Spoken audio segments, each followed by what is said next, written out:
Good evening and welcome to the January 23rd, 2025 meeting of the Yorktown Zoning Board of Appeals. My name is John Meisterich. I chair the board. With me tonight are Anthony Altamari, Tony Tripodi, Bob Fahey, our recording secretary, Glenda Daly, Nisreen Khoury from the building department, and Steve Frietta from the building department. The Yorktown Building Department. So our first order of business is to approve the minutes from last meeting. I sent a copy out to everyone. It was a short meeting. Any comments or concerns or questions on the minutes? Nope. Okay, so I'll make a motion that we approve the December 2024 meeting minutes. Do I have a second? Second. All in favor? Aye. So normally we set up the next meeting on February 27th. We'll still kind of do that, but we have no new applications tonight to talk about the process for them. So basically, we will have a meeting on the 27th. It will include any carryover items from tonight's meeting. We will not plan to do any site visits on February 22nd because there are no new hearings to do them. I will announce the mailing dates are February 3rd through February 12th. In case somebody does apply, they can sometimes get in time. So those mailings, if we do have a chance to open a hearing next month that's not currently on the agenda, the mailings will have to be done between February 3rd and February 12th. Okay. So, as I said, for our agenda, no new business. We will move straight to the adjourned agenda, which are items that are carried over from prior meetings. The first one is, well, Damiano is adjourned by applicant. That's a special permit for an accessory on Hanover. So we will keep that adjourned until next week. Cunha was withdrawn. Yep, he's withdrawing. All right, so I guess just take that off the agenda permanently. Route 76 Holdings is adjourned. So we're up to Vellucci, Curry's 3675 Curry Street. Is somebody here on that? You can come up to the podium and state your name and. Hi there, Laura Vellucci. Hi. So I have two agenda items for you, which you're obviously aware of. One was a variance and one is a special permit for an accessory apartment. So there was a little bit of confusion. I think we might have to talk about a variance, but The variance is not needed any longer. so let's go to the apartment first, and we're gonna look at the plans and see if something else needs to be done. But I think That's it. one little issue on the deck that I want to just talk about a little bit. But let's go to the special permit first, because that's the more complicated situation here. So as I recall from the last meeting, we had a situation where the accessory apartment was in a semi-detached structure, and we had asked you to take a look at how to attach it to the house. Yes, the plans have been modified. It is now simply an addition with an ADU. Right, so I see the plans, and they're up on the board here, at least the site plan. You can see the dark area is the new addition, right? The grayish area in that picture. Correct. And it has been moved into the property more than it was originally. Correct. And connected to the property.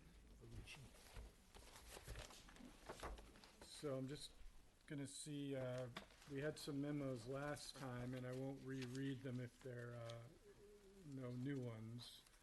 So building, and we had some public commentaries. And the public commentaries were relating to kind of the distance from the property lines and so forth. So basically, with regard to the new plan,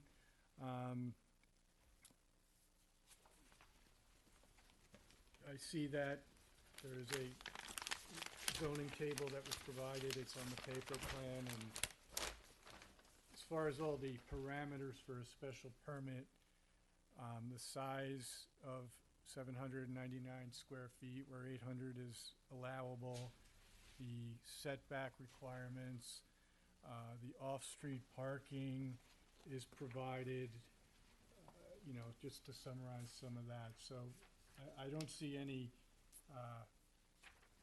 situations that we have to address in regard to the special permit compliance. It seems to comply with everything. So before we start kind of talking about this, I'll just ask, is there any comments from the audience on this application? So, can you please come to the podium and state your name?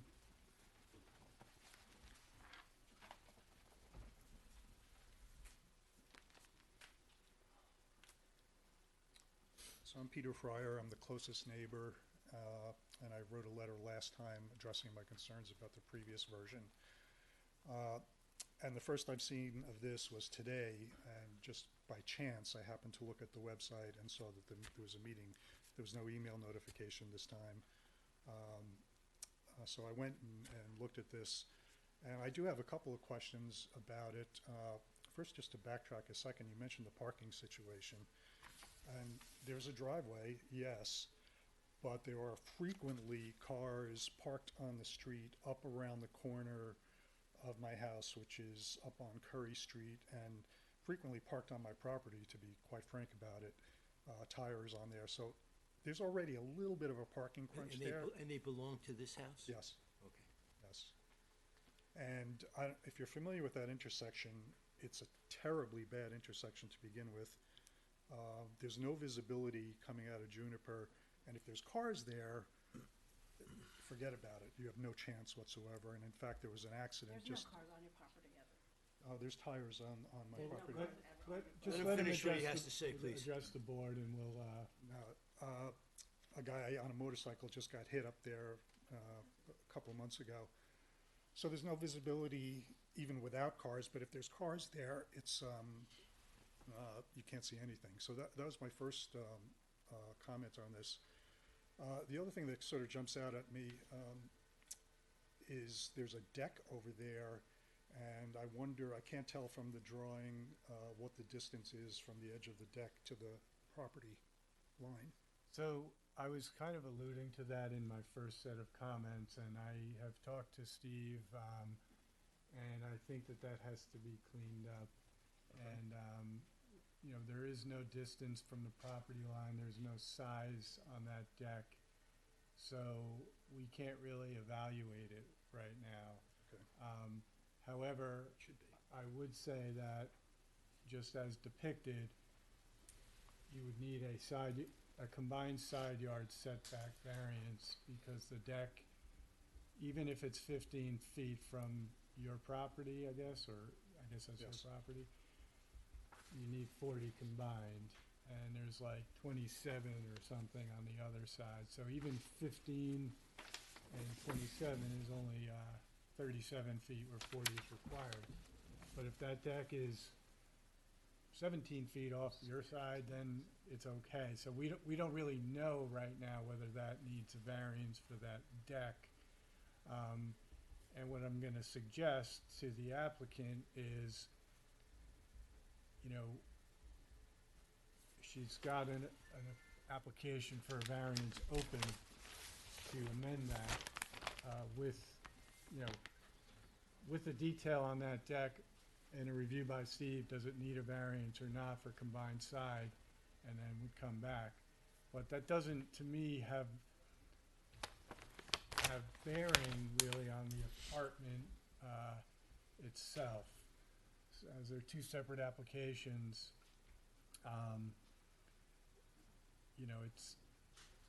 that deck is for the main house, it's not for the apartment, so I would leave kind of the way our agenda is, the way the applications have been, that's a separate issue that, kind of like heads up that we're gonna probably request that comes back to us next month for a review.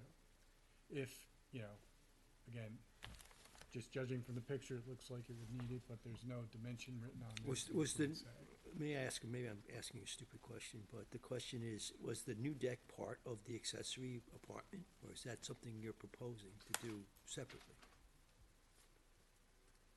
Is that, Well, Well, we'd So, have to get, I got a question for you. one question on the deck, and maybe just when you answer it, is that new deck part of the apartment or part of the main house? It's part of the main house. So you would have to get a separate, is that, what you, when you made the application for the accessory apartment, did it also include that deck? Or There's it's a- two 'cause- separate applications. Because, yeah, well, I Yeah. know one they said you don't need a variance on, but now we're looking at, I've got an application for a proposed accessory apartment, and then it says, in the back corner, it says new deck. You have to get a building permit for the new deck, right? I suppose the architect just included in the. So if the, so when you apply for the new, Can for you the new come up- deck, we'll know can you whether you just need a come up to the variance for that podium deck or and- not. Correct. So that would, Yeah, Well, the new structure is going to take away a window, so then if there's no deck, then I'll put a window. So whatever needs to be done, we're I'm just just gonna saying compensate that, for like, the, you have an application for a variance open, basically, we didn't close it or rule on it. I would, you know, if you want the deck, don't want the deck, but if you want the deck, come back to Steve, like showing how far off the property line is that I deck. believe it's 6 feet. I thought it was in the plan, 6 feet. It doesn't, there's no, Doesn't list that? there, On the you have the copy here. plans are here, but there's no there's nothing showing us our distances. Oh, okay, yeah, that's so what I John don't know told how me, 6 far feet. off the property line that is, so I can't say, I would say just from the picture, it looks like it's about 15 feet off the property line. Yeah, we just made sure that we were in the safe zone. Right. The only thing that wasn't necessarily noticed is there's a combined side yard requirement. And that's 40 feet, so your other side has to be, you know, it's 15 plus whatever's on the other side. You need at least 25 on the other Right, side. and you only got 17.7, if Yeah. I'm correct. So that's what you have to take a look at, and Steve can determine whether that deck triggers a combined side yard variance that's needed. Yeah, if you're Okay. looking at the zoning table gives you It's combined as 40, 40, it says supposed to be required 40 to 39.4. but he didn't which is- count the deck. Right, The 39.4 is existing with the house, so Right. it doesn't comply, right. you know, as existing. Okay. So, parking was just brought up, so I talked about the deck, I talked about asked some questions about the parking. Parking's a non-issue. So in that, right now I see the driveway. Is everything going to be in the driveway there, or what he was saying was that they're all over the place? I know you have guests and whatnot, but as a No. general rule, like how many cars do you think you're gonna, will you, My that question. you own of Well, yourself? and who- unless one now, my son's at college, so. Right, but how Well, many cars do you have? if your and son how was, many if your fit in the son was driveway? home, if your son was home, how many cars did you have at the house at one time, on a general rule? 2? Only two? And the apartment doesn't, you don't think, well, you need legally to have a space for that, but I'll clear the garage out. you have the garage, right? Yeah. It's full. All right, so the garage, How many Storage. cars can you park in that driveway right now? With the- Excuse me? How many cars can you park in the driveway right now, the way it Oh, is? 1, 2, 3, 4, 5, 6. Not the length of the 8? driveway, you gotta turn that up near the house, and it's usually where most people park their cars, they don't usually park them in the driveway itself, but they park them up in the turnout. How many cars can you hold in the turnout? In the actual driveway, 8. You can put 8 cars in the actual driveway. Yeah. yeah, I mean. And we're I was just looking at a considering picture, too, so- changing it, like adding more blacktop, cutting a tree down and, You know, we're just looking at a picture, so it's hard, that's why we're Right. asking, like, how many cars fit on Yeah. that flag-shaped driveway? You know, I think maybe like looking ahead to, say, a renewal period, one of the things that, you know, so this would be granted for 3 years, right? Well, or a period. And if parking is an issue, once the apartment is built, that affects your ability to renew the permit. So we've had situations where a permit was granted for 3 years, people kind of abuse the parking, and they come back for a renewal, and it's not that smooth to renew if you've had so many cars and impacted your neighbors with too many cars. Well, right now, there's two, me and my daughter, there's no spouse. He's off to college, so, So I'm just kind of Yeah. giving you some information that what we look at in the renewal Okay. period. Any other comments from the audience? All right, you can approach the, I'm not 100% sure where the door is, although I see a little cutout there that would suggest it's facing my property.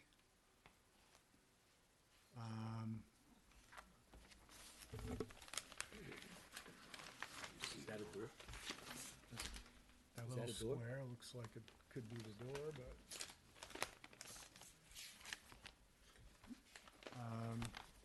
So I do, all right, this is Looking at the good. property, your house is to the right or the left? To the left, assuming we're looking at this, If you're looking at, to the left. Okay, thank So you. I do see, so that does look like an entry door on facing your property.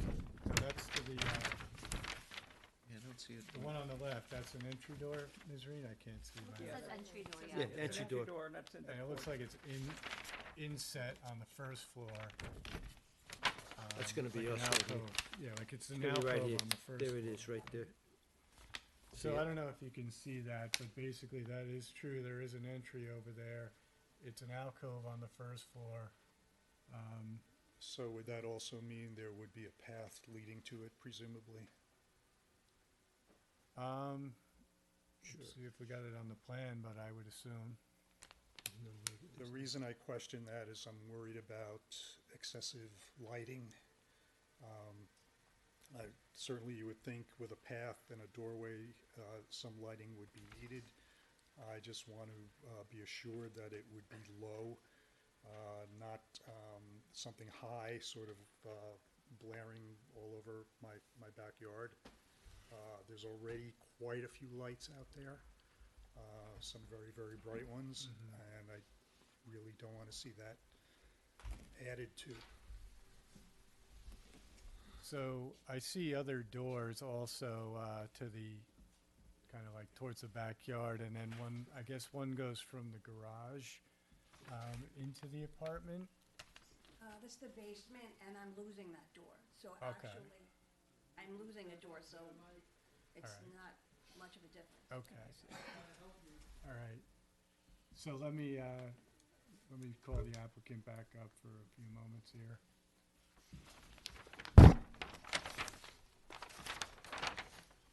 I mean, so that, what we just described, I guess, would be like the main entry. Not area. necessarily the main. I'd rather it for emergency purposes. Okay. And what about a walkway? You're gonna have something, yeah. Nothing, Haven't gotten that far ahead, but- nothing Yeah. out of, If you that's a know, the secondary- ordinary, just that's a very, secondary means of egress. straightforward. They have to have there's a fence, a very high fence Be able also. to travel from? Trees, a That fence. requires They for don't that? need two doors, they just need the one. Okay. How high is the fence and what is the length Talking across the about property apartment, though, line? not the existing. So, Apartment, yeah, if they got the six? apartments in, that would- feet. have to 6 be feet cool. high? Well, Doors in the the apartment, property is they don't need- completely enclosed.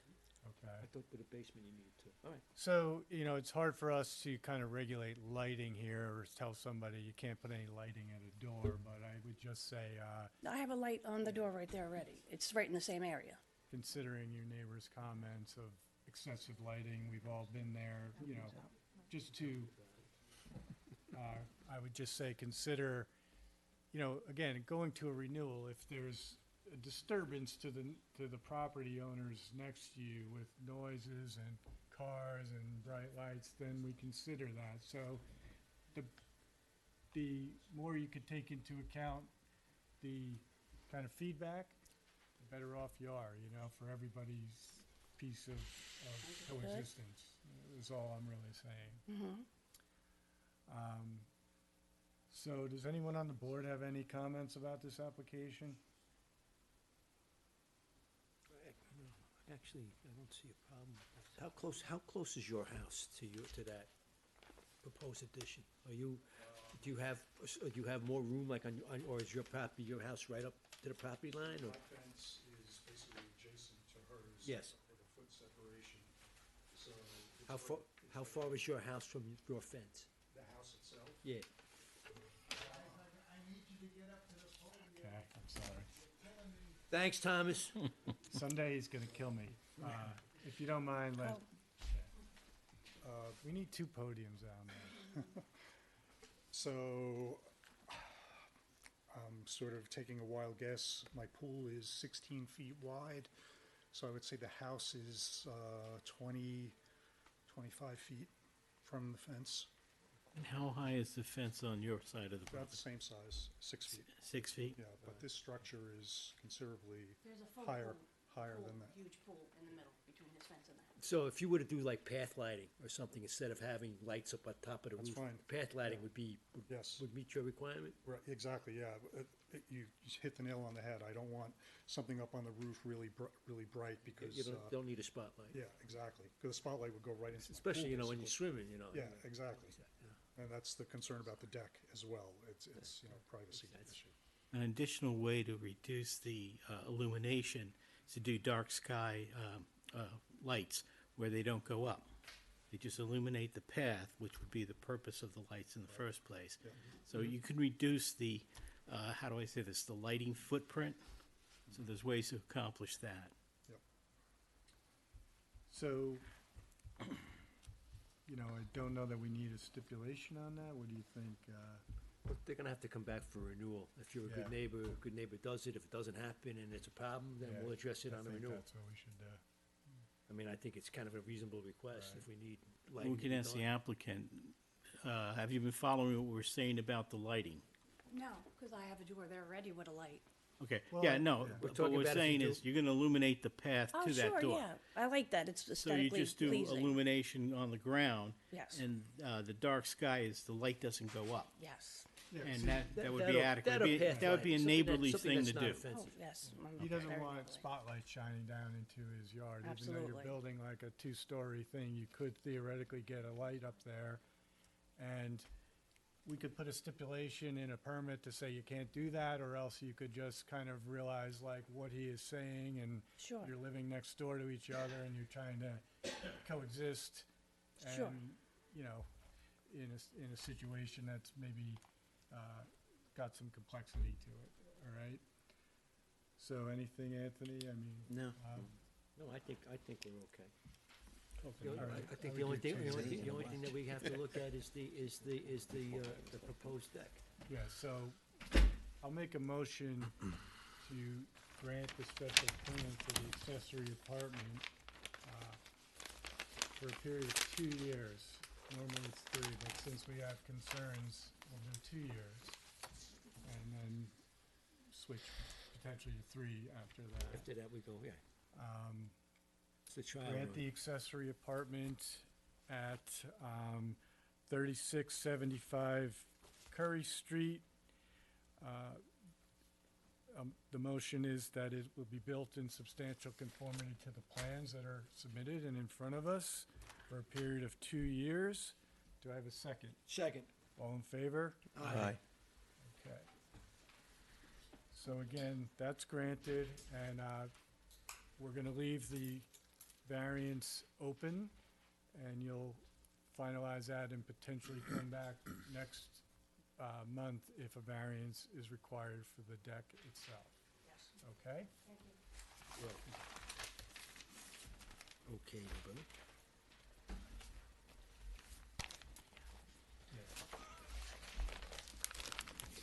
Okay, next item, Poggio Reale. Daycare. I don't think they're coming back. They still gotta go before, they're still with the planning board. They had a ton of referrals. If we see them, yeah, we basically referred this one out to the planning board, who's taking the lead on this. And until the applicant comes to us with a plan that was approved by the planning board.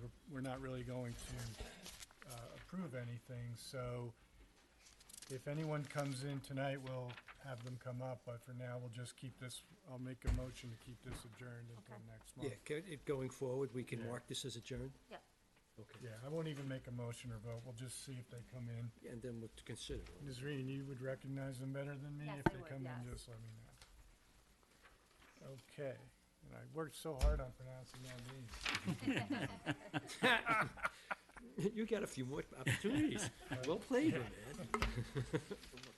Okay, now we're at the new public hearings that are from, for tonight, non-adjourned. So the first one is Pan Bar Realty. Mr. Chairman, I will have to recuse myself at this time.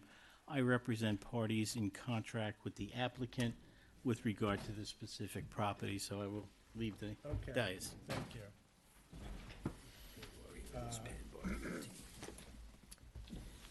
So just, now we have three, because one of our members is absent tonight too.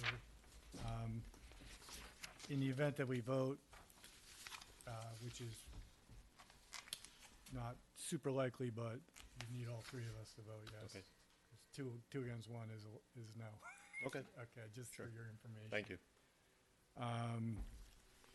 Okay, this is an application to combine two lots to create one single lot that will require variance for total lot area of 10,000 square feet where 20,000 is required.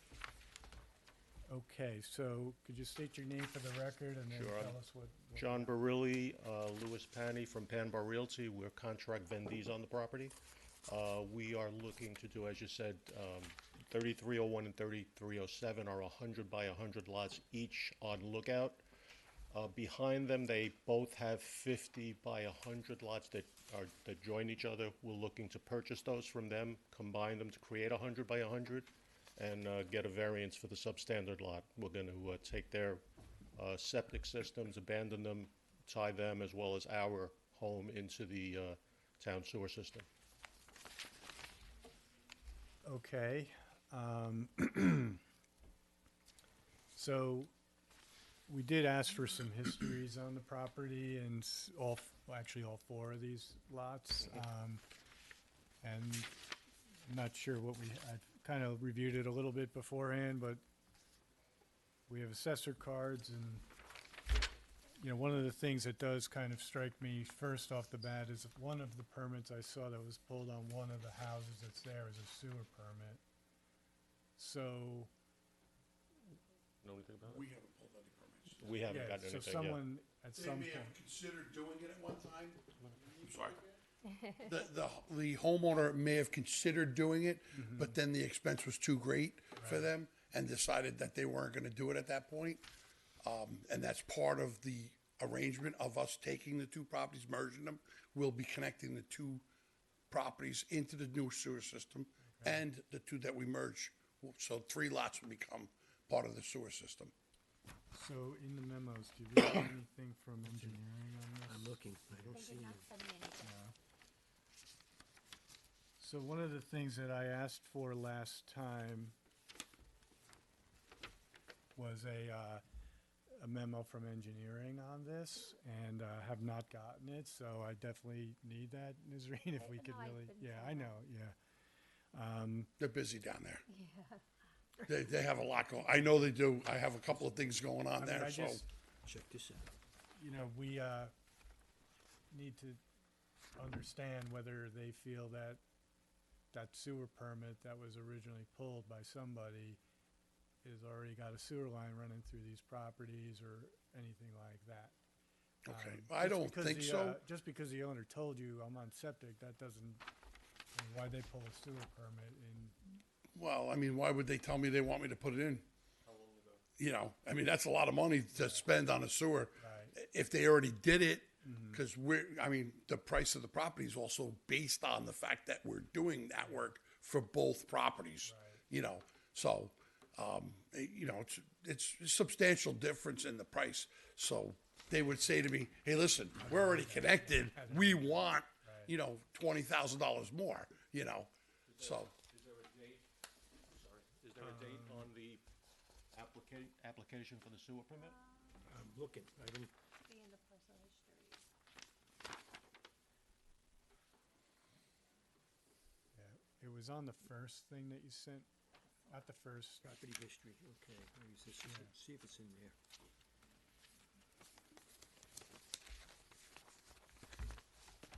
Yeah, so they applied for that. It's right there, but it's hard to read it, Jill.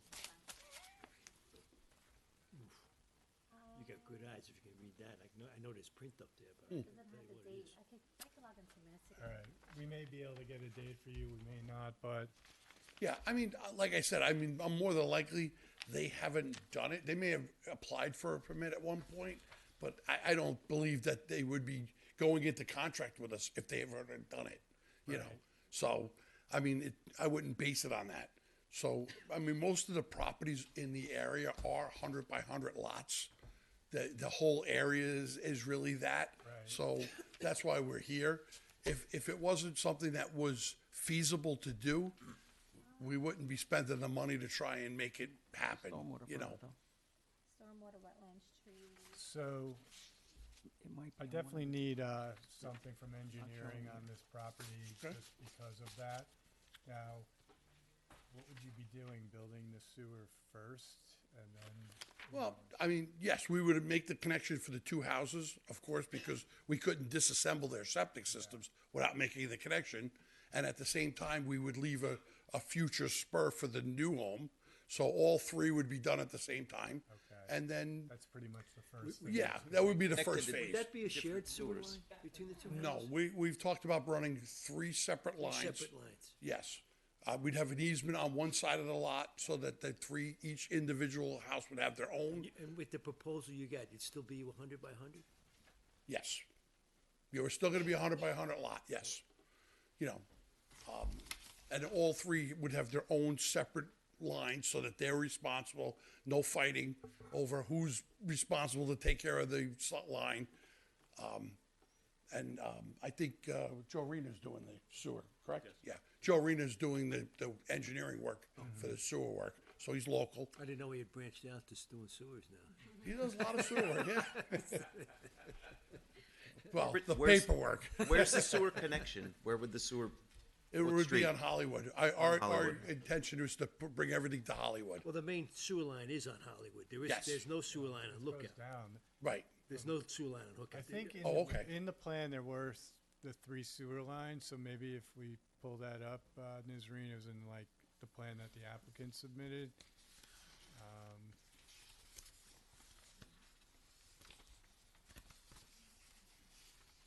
Right, so you Yeah. see those three dashed lines, Bob and Yep. Anthony? Those are the new sewer lines. Right. They, on that square, the line in the middle, that runs between that, right there, that's the That's the property line? property line, yeah. Okay, and so then down below to the right, there's those are three sewer lines? Yeah. Those are the three, yes. Okay, Well, two, Two, and then the whatever the other new one's in house the would middle, be. yeah. yeah. So I also see an easement there. It says a sewer easement, I think. Yes, that would be an easement so that the people on top would have access to repair the sewer if something happened to it. So that's a proposed new easement. That would be a proposed easement, yes. Yeah, because right now, they're on septic. They didn't tie Yes. into Hollywood. They probably had the opportunity, but didn't take that opportunity when the sewers first came through. Yes. Okay, now, Because they probably would have went right down the middle of the property and never been able to do anything with it then. exactly, Well, that's exactly. what So- I'm a little bit worried about because of that outstanding permit that I saw. That's why engineering has to kind Well, I of. mean, we could also make an amendment that says that if it is, we would move it into the location, you know? So, you know, I don't believe that they have done it because we've How- been how working with far them for a apart few are the years. sewer lines? I'm How sorry? far apart would the sewer lines be? A few feet. And that's okay? There's no, Sure. there's no question with that? No, only the water has to be separated by 10 feet. Okay. Okay, I have a few memos that I'm gonna read and then open it up for public Sure. comments. Okay, so I have a memo from Steve Fraietta, who is here tonight, but dated January 21st. This is an application to combine two lots to create one single lot that will require variance for total amount of lot area of 10,000 square feet where 20,000 square feet is required. per section 300-21 of the town zoning code. In review of this application, most of the properties surrounding the subject property are of 10,000 square feet, with a few that are larger. Most of the larger properties are still below the 20,000 square feet zoning requirement for the R110 district. Plus, most of the homes were constructed prior to zoning or the change in zoning requirements for this district. Being that said, I would have no objections to granting said relief. Signed, Steve Frietta. I have a memo from the planning board dated January 22nd. At its meeting of January 23rd, 2025, the planning board discussed the lot area variance request. The applicant or its representatives were not in attendance at the meeting. The planning board respectfully requests that the zoning board of appeals grant it more time to review this referral so that they may place it on the January 27th, 2025 meeting agenda. So that's signed by Ian Ritchie. Was there a memo from public on this one? Any? There's a bunch of public comments in there, but I'm going through, I'm kind of reading this file as I'm going through, and I don't see anything. I know, but you saw it up front here? And this is the property history, deeds and records? I'm following that through, yellow? okay, that goes, all right, that's that. It was, so this is the way it goes. Public comments, you took that. You took this. There's nothing here, hang on a minute, I did this in order. This goes to here, here's your mailings. What comments are we looking for? There's nothing on this, these are all mailings. Take the some file. back here. they were like Yeah. 3 or 4. Okay, Got the they're in the proposed back. project. All right, Okay, here they are. I'm sorry, everyone, this is taking a little bit of time, but I think I have kind of 3 pieces of paper here. it's more records than we usually We'll have. see if I got them all. If not, you can. It's like 3. Yeah. And there's pictures. Okay, so I have one dated January 16th. This is from Henry Obligato of 3291 Hollywood Street. Dear ZBA Chair, the application to combine 2 lots to create a single lot of 10,000 square feet in an area that requires 20,000 square feet is a cynical move to disrupt the current character of our neighborhood. Once granted, a developer would return with yet another request to build a house, maybe 2 or 3, on this substandard lot. Apparently, zoning requirement means little. After all, they can be changed any time. Any subsequent construction would necessitate the removal of trees and vegetation, causing runoff downhill into Hollywood Street. Our street and the properties along it are already experience excessive flooding, especially when it rains a lot, with cars splashing passersby and people getting their mail. In the winter, the puddles freeze, endangering everyone. Any further construction uphill will only make a bad situation worse. Please see my accompanying pictures. We love our neighborhood as it is. Please reject this variance change. So we have some pictures. It's hard for me to, read pictures, but here they are. And they are in the record for public review. Okay. So, I'm trying to organize this file back when we're done. but I have another memo, letter, email, basically, from Laszlo and Valeria Kovac, January 10th, 2025. Dear ZBA Chair, I am concerned very much with the above-mentioned application. I cannot see any other reason for combining these 2 small lots, only as a first step to be able to apply for a variance again to start some construction on that substandard lot. Since even after combining the 2 lots, current zoning laws, it would be half the size required for a building house on it. Not 20, not 10, not 20, but 50% smaller than what is required. If this would be allowed, then I have to ask, why do we even bother having zoning laws? I and the other residents in this area are very much opposed to this for more than one reason. It would change the natural appearance of Hollywood Street, which is currently set as a well-spaced neighborhood with enough buffers, trees, greenery between houses. We love it this way and would like to keep it this way. Other very serious concern is the water runoff that would be caused by losing these trees and shrubs on the property, since this section of Hollywood Street has no stormwater catch basins. Another negative is the potentially increasing traffic on this short section of street. That would affect the properties on the opposite side of the street very negatively. Please help keep our area enjoyable as it is now. Thank you for your attention. I have this piece of paper. Was there anything with that? Somebody No, just the hand-delivered it? Neighbors just signed the petition. It's basically a petition signed by people. I'm not really sure what this is. It basically states what you're doing, and people sign it, but they don't really express an opinion. So it's in the record. Oh wait, it says, building a house on this property will result in the removal of trees, vegetation, increased runoff, and raising the water table, causing flooding. So there's a number of signatures, and so all of this is in the record. So I've read those memos kind of exhaustively. I will ask for comments, but just keep in mind what was just read in and said. If you can kind of limit our responses to not repeating that, every single time, it would be helpful, but I'll ask, anyone have any comments on this application? Just when you get up, please state your name for the record and your address. Hi, my name's Kathy Chang. I live at 1480 Inspiration Road, Mohegan Lake.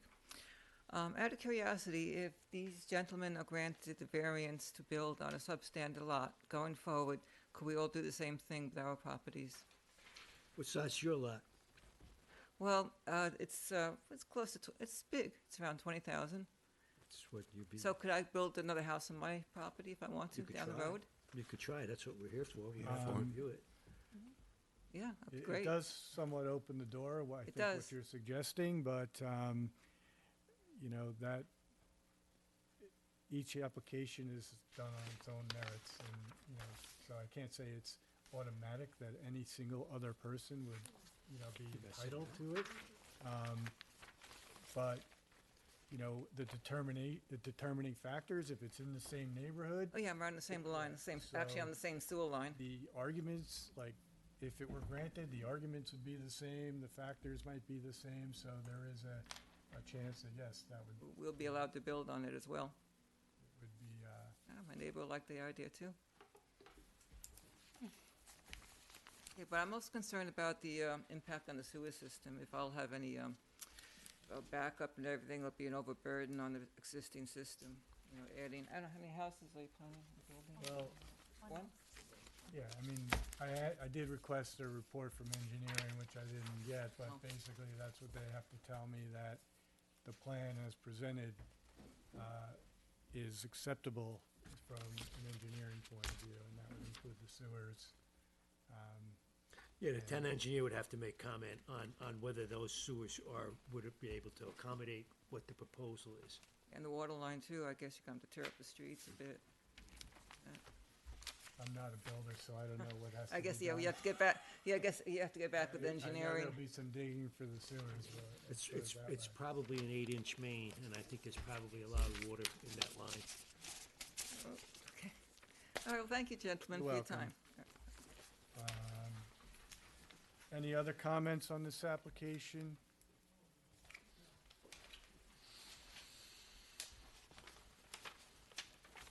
My name is Laszlo Kovacs. I'm next door neighbor toward the south side of these joinable properties. So you're across the street, No, the Across- same side, same side? Same On side. Hollywood.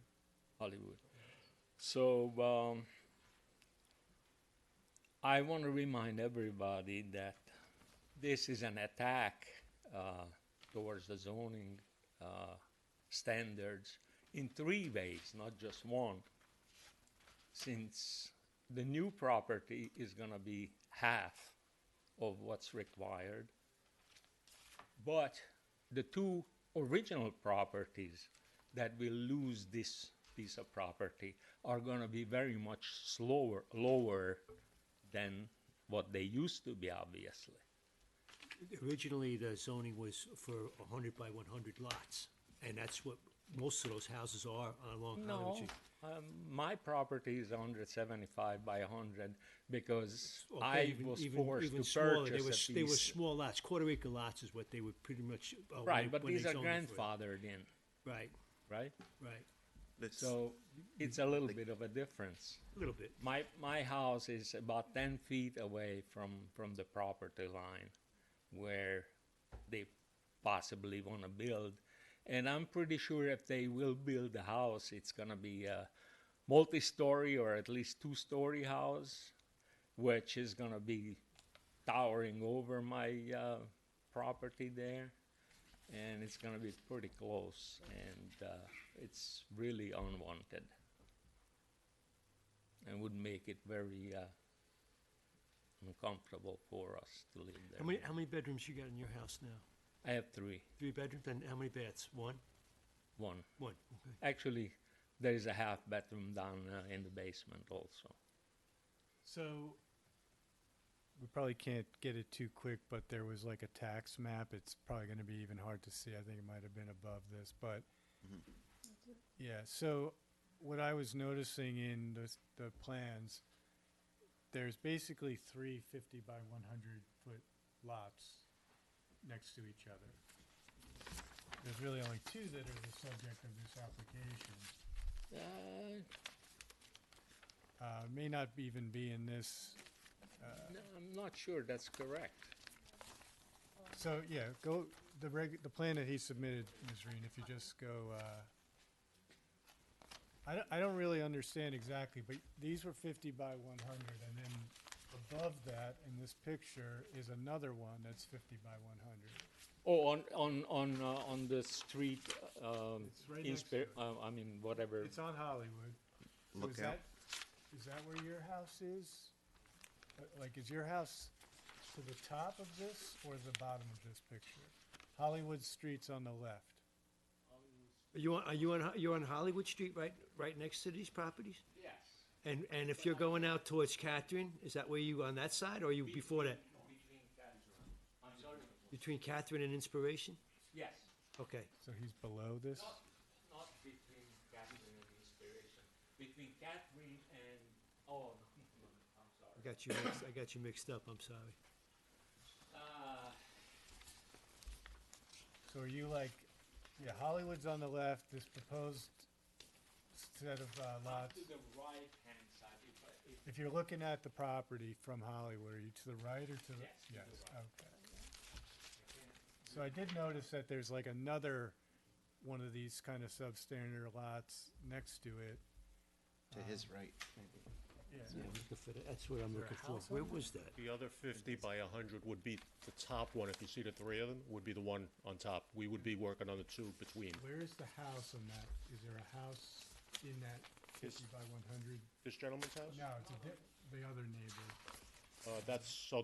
There's 350 by 100 lots. It would be above the third 50 by 100 lot to the left of that. Yeah. So, it's not on Hollywood. here, this is what I'm talking about. So, So these are the two lots, this is Yeah, me, that's my you. house. And now here is another one of these lots. No, that's Well, together with this. It's a tax lot at least, yeah. He might own it, That's but a one lot. That's As owned far by as I this know. person. Yeah, you can Yes. see the little arrow. That's, Yes. But it is a space. And this one is also 175 by 100. This one is also 175 by 100. 175? No, 100 It's- by one. Yes, 175. So what I was, see, these are the, Yep. and then here is one of these other kind of substandard lots. Yeah, I have it, I think. yeah, I don't know where my freaking paperwork is. Has all the dimensions? So that's somebody, that's this person's goes with this property. But it's still a, Separate lot. So it is, at least, I mean, that person that just came up, his house is close, but the other one is, got that buffer. It's got that buffer in there, between. yeah. Whether that means anything or not, I'm just pointing it out. So we got 3301 and 3307 lookout, right? So 3307, how much of this property belongs to 3307? 50 by 100. They Okay. both own 50 by 100. And this, okay. There's a memo here in the file that goes way back. And they talk about 3 separate lots, pre-existing zoning, all right? And they talk to the residents of the above, capture, blah, blah, blah, lots. Where did I see it? 86. Propriety enacting zoning law, where did I see, it's supposed to be 3 separate lots, 2 lot numbers.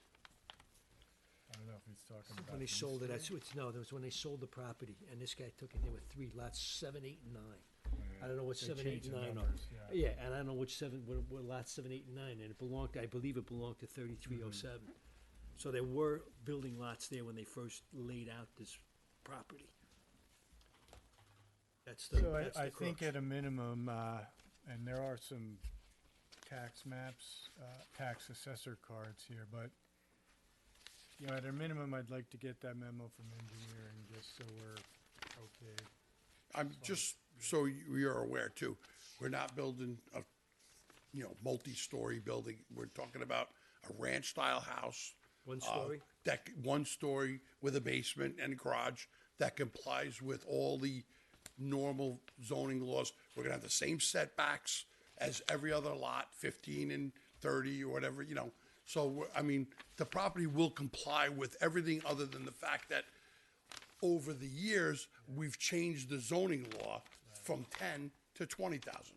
So all we're trying to do is bring it back to what it was when the subdivision was What designed. size house are we looking to put on that property? 32 by 50? So there is a, About on 1,500 the square plan, foot, yeah. which is cool. Yeah, we have it marked on the plans. Right. Now, just in the technical. We're not looking for variances for sideline setbacks or any of that, because it should comply. In the technical sense, all we're talking about here is a lot that may or may not ever have anything on it, right? We're just talking about, can we make this one lot, because all Right. lots in this zone have to be 20,000 Right. square feet. But it is helpful to envision the future, to say this is kind of the footprint of the house.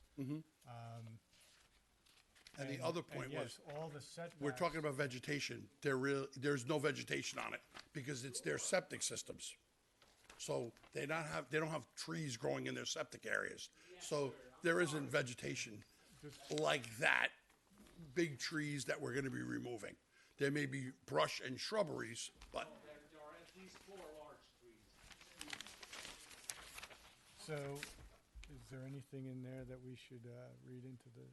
The only thing that I'm, need to know understand a little bit more about is that according to this deposition that was signed back in 1978, that this property, 3307 Lookout Street, the housing and all that, the houses that's on Lookout was built before 1932, before zoning, and that this predates zoning. And it's like, and from what I'm trying to see, I was going through the records, the guy who owned that house owned the 3 lots down below. So I don't know if if that complies, if that falls into that category of pre-zoning. I don't know what's going on with that. I'd have to talk to somebody about that. Billy would probably explain it. Yeah, I don't know, I think somebody brought up the fact that what you're getting at is the 2 houses that are there, their lot gets cut from 115,000 square feet to 10,000 square feet. And that's a bit of a technical issue that I think I need a little more kind of legal advice on, because these lots are separate tax lots, so I don't, and this is another thing I'm going to ask for, is these lots are separate tax lots, so I don't know that matters on separate tax lots, but it might. I just don't know the answer right now. So, we'll either ask our attorney for an opinion on that, or, one of the things that we've been trying to ask for, and maybe you can also, is some history on these 4 lots, to say, did anyone ever consider those one lot was a building permit issued that kind of crossed the boundary lines of the lots, and that does then impact whether they would need But a wouldn't- variance for the existing structure. Wouldn't that be part of the history that you're pulling up on the property now, or either looking in the folder? We're, or- we're, we're we trying to put this all together, and it's a bit of a muddle because it goes way back. I mean, Because this in- goes back to in the theory, 20s. if you have a separate tax lot, it's not attached to the one next to it, even though it's the same owner. Right, Am I right? that's what we want to just make sure. So if someone ever pulled a permit that I had actually kind of found- nullified that concept, because Right. that could happen, that's what we want to make, Okay. kind of review.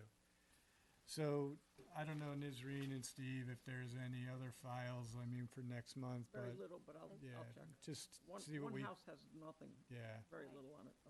So at least from engineering and one further review, we'll look at these tax cards. And so I'll make a motion now, unless, does anyone else have a comment? All right, what do you say?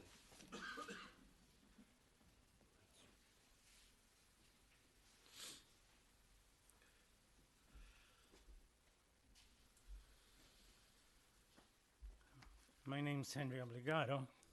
I've lived downhill from the property in question on Hollywood Street for 40 years. My main concern is the flooding that will take place. As I said, I'm downhill on Hollywood Street, opposite from Mr. Kovac's house, who's also in Hollywood. So I'm very much concerned when you're building a house, you're going to tear down all these trees. They just mentioned 4 at least, shrubs, and that's going to affect the runoff into Hollywood Street. Hollywood Street right now is a mess. It's when it rains, there are puddles all over the place, and especially right next to my house. And it's a real serious problem for us already. You're going to then put a house, increase the runoff. You're going to have more runoff, more flooding, more puddles downhill to the street, and my property and the other properties next to me on the other side of Hollywood from this property. And it'll also be raising the water table. We get flooding in our house already. So I don't think we need more houses in our neighborhood. We already have enough of these problems. Okay, Thank so you. Thank you. And one thing I did mention earlier is that the planning board asked us to adjourn also, and they will review some of the technical parameters I don't know exactly what they're going to ask for. I see right now you're not in a position as a contract vendee to come up with a detailed engineering plan for this site and the stormwater and all this. But that might be clarified with your work in front of the planning board a little bit. Generally speaking, these new houses do have remediation, mitigation for stormwater. Yeah, we will have to contain most of the water as a stormwater plan, so don't get runoff is not gonna be coming from the new lot. The other lots, the old stuff is definitely still gonna be running into the street, but this property will be more likely contained, and less water would be going to the street than there is from, now. Because we're gonna contain it in the site, Modern building techniques are are compared much to the different old than they ones. were, yes. Well, I'm just trying to point out that a builder doesn't get a free pass on stormwater anymore, so that's just Right. something that I'm saying. Believe me, it's not a free pass, that's for sure, as the builder. Do we have the old, are there any of the old tax maps that show, that go back in Yorktown? Like, I know they've changed some references, and I'm looking at some information that's here, and they talk about parcel 3301 Lookout Street. It says, described as lots number 7 and 8 in block number 9. So they're referring to 2 building lots for that property. And then in the next article, it says the same thing for, as they describe it as an empty lot, but they don't give it an address, but it's on Lookout Street. So that might appear to be 3307. So I'd like to see the old tax maps that show how supposedly it's done on a survey, and they refer to a survey from, they talk about this guy, Dave Zielinski, is owning the property, and it's a survey done by the Hudson Valley Engineering Company back in July of 1928. And it's on record, Register of the County of Westchester, on the 21st day of December 1928, as map number 3370. Is that? I know See, the, we find- I mean- the numbers of the I know I have the all lot pa- and block I is know all I have changed. packets. Everything has Yeah. changed, but I'm looking at, if we So, had right. the Yeah, original. if we could get like these old overlay. surveys and we whatnot. get just, an idea of how the property was laid out, and yeah. what the intent was. Because I mean, I think most of those properties were laid out as summer homes when they were built, and they were tiny. They were it was a 1/4 acre lot, and they were built as a summer house. They weren't meant to be. They never envisioned them being an all year round house.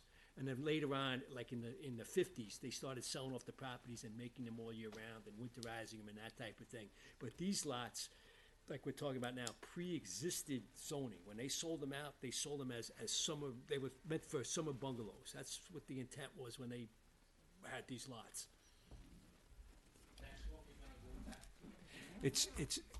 There's some precedent involved when it comes to the fact that you've got a neighborhood that's already built out, and you have these lots that were never built, and they would be subject, had the zoning not been changed, they would have been, as a right, have been able to do it. Now, there's also questions about the fact that some of this pre-exists zoning. So there's an as-of-right use before zoning as to what they can do. We need some legal answers about that. It's not my choice, not what I want to say, but there is some precedent there that says you have to pay attention to how that's laid out. So we're going to get some answers as to what we're doing. I know it's not necessarily to your satisfaction at the moment, but let's do a little more exploring before we make crazy decisions. Most of these old summer communities, I've grown up here, I've been here for 50 years, 55 years. Most of these communities had bases of, they had small lots, and you needed X amount of lots to build one house. You could have more if you had more money and you wanted to have more land, and you just bought those sections, but you still needed 2 lots to build one house. And then after that, you'd have 3, 4, 5, 6 lots, whatever you could afford. The section on Hollywood Street below, where Nabby Day Camp is, those are all summer camps. That was Nabokov, the rabbi, owned that property, and he built them for his families to come up from White Plains, wherever, and they live in the summer. They're all summer communities, yes. Come up. I know what we were talking about. There's a Hyde area and all that, but we were saying how when they originally laid that property out, and even up the street at the far end of Hollywood Street, there was a casino and summer bungalows where all the new houses are up by Catherine, up in that section. That used to be a casino in there, and they used to have bungalows were in there. So it was all built as a summer community. Tiny lots, 100 by 100 was like the average. Now, So, she wants to have you know, something to say. just for, yeah. Say something. There is a specific reason why the area where you have the hills and the houses in the lower back, there is a reason why every house at the top, I'm talking about Hollywood Street, every house at the top of the hill has the sides free, except the top, not at the end of Hollywood Street, not the little. You do understand what I'm saying? That there is a reason why they changed. They changed because Hollywood Street is very high. Like the houses up there are very. Have you been there? Yeah, we went to the property. Have you seen the high area Yeah, it's a and hill. the low area? When you go there, you can come to my house because I show. You're across the street. You're on the 150-foot lot wide. It's a triple. Yeah, 3291. So, Yep. anyway, I mean, we're gonna, The reason why they changed the zoning is because they were all septics, which were way too small. They raised the when they didn't have a sewer system, so they expanded the lots so that they had septic room. You have sewer now. 100% It's a- expansion. It's a county sewer system that they're going out to Peekskill, which is a huge system, can handle everything that we're putting there. One more house is not gonna overdo it. And 10 more houses is not gonna overdo that system.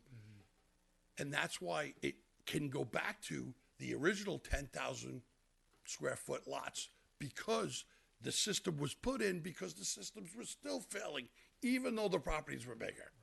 So, that's all. I just wanted to make sure that, people understand. It wasn't because of size or trees or anything. It was sewer. That was the reason. That's why they changed the zoning. remember coming across this. Thank you. Would you like to speak? Come up. Why don't you come to the Come on podium and, A gentleman talking about to build a house on that property, and I would like to know, you moving in there? Or you No, I'm will not sell moving it? in there. No. So you will sell it, I'll right? be building it for a So homeowner. you don't Wait, live ma'am. there? Come up to the. Come on. Ever since, if he's not gonna move in there, that new house what he's thinking to build that house. So he don't care what is gonna be a future, right? Because he won't living in there. One thing. The second thing, he want to change the lot size for 10,000 what we have 20, 30, 45, 50 years ago. Why? If he's not living in there, why he wants back what we have 100 years ago.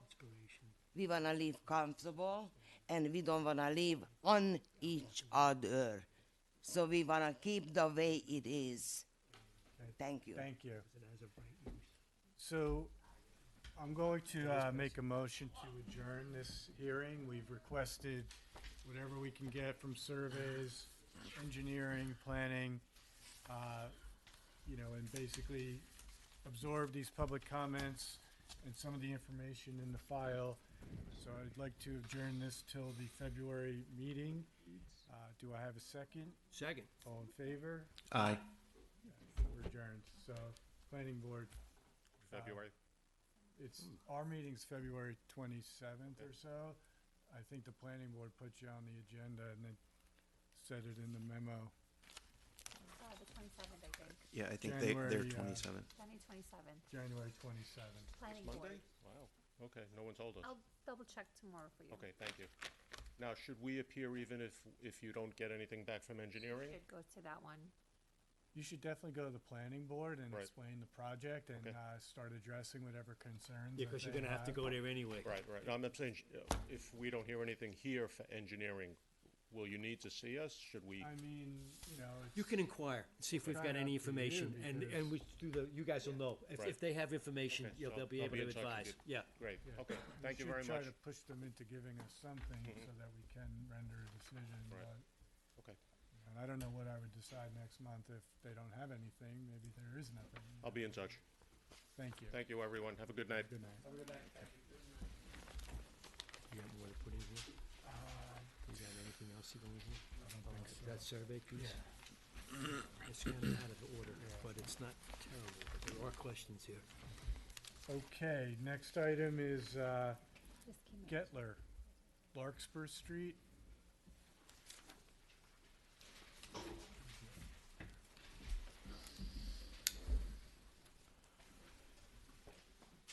Okay, if you can just state your name for the record. Yes, I'm Heather Kahn. I'm here representing the Gettlers.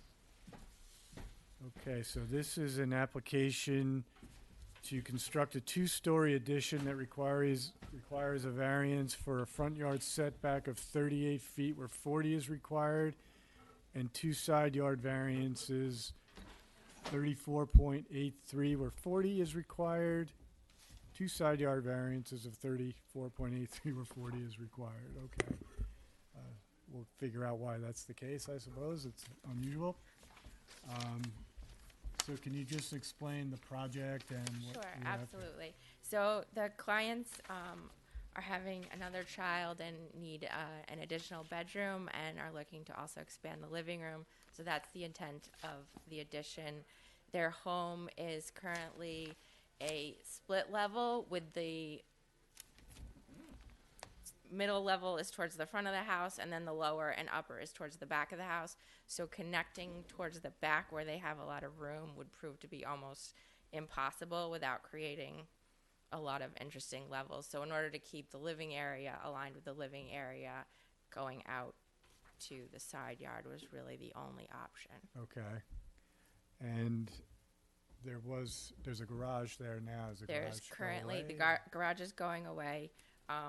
They primarily park in the driveway already. So we are just increasing that garage square footprint slightly in order to put up the addition. The garage will come down. It's similar to the house, if you're looking at it from the street, it's similar to the house on the right? Yeah, the house on the right and the left already both have these additions. Yeah. We're gonna try to keep ours a little bit smaller, but it's the same same style, intent, yeah. yeah. And it was coming out just to match the roof line, I think. Yeah, the front yard like a little variance is for, they want to just put a covered gable at their existing front door and just dress that up a little. So it's really just because that overhang requires, if you cover a porch, you need With to, a little portico in the front. yeah. There it is. Yeah. Okay, so I have a few memos that I'll read real quick. Memo from Steve Fraietta, January 17th. This is an application for two-story addition that requires a variance for a front yard setback of 38 where 40 feet is required, and two side yard variances of 34.83 feet where 40 feet is required. I've inspected the property on January 17th and found no violations, no objections to granting the relief. A building permit and certificate of occupancy will be required. I guess I'm just slightly confused as to why there's, Two sides. it's both sides? No. It's a variance for the combined side yard. My fault. Oh, I okay, okay. misworded it. I All right. apologize. You did that on purpose. I misworded it. I'm gonna Make put it that fun back.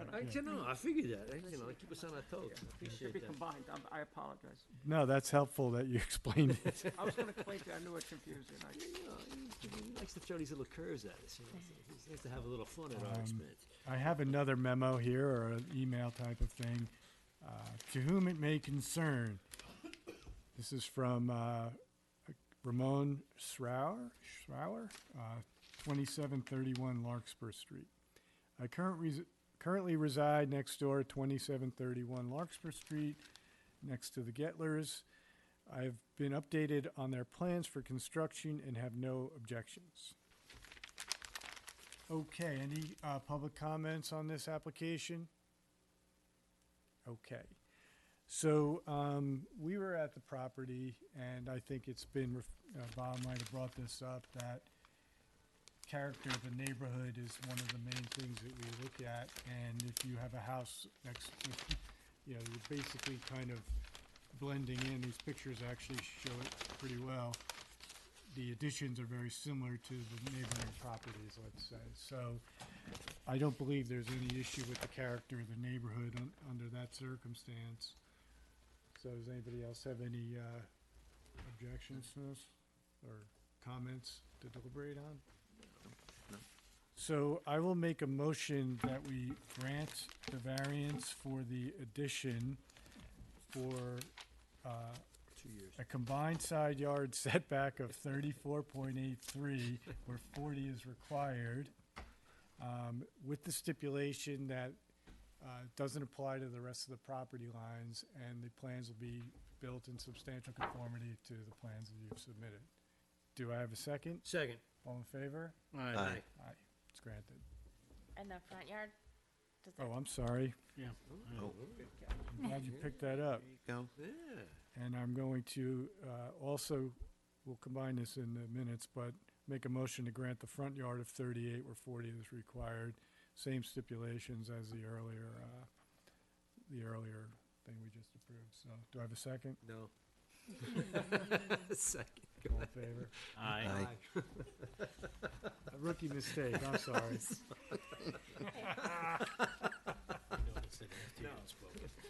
No, I'm against that. They all voted. I blame them, not me. That's it, there you go.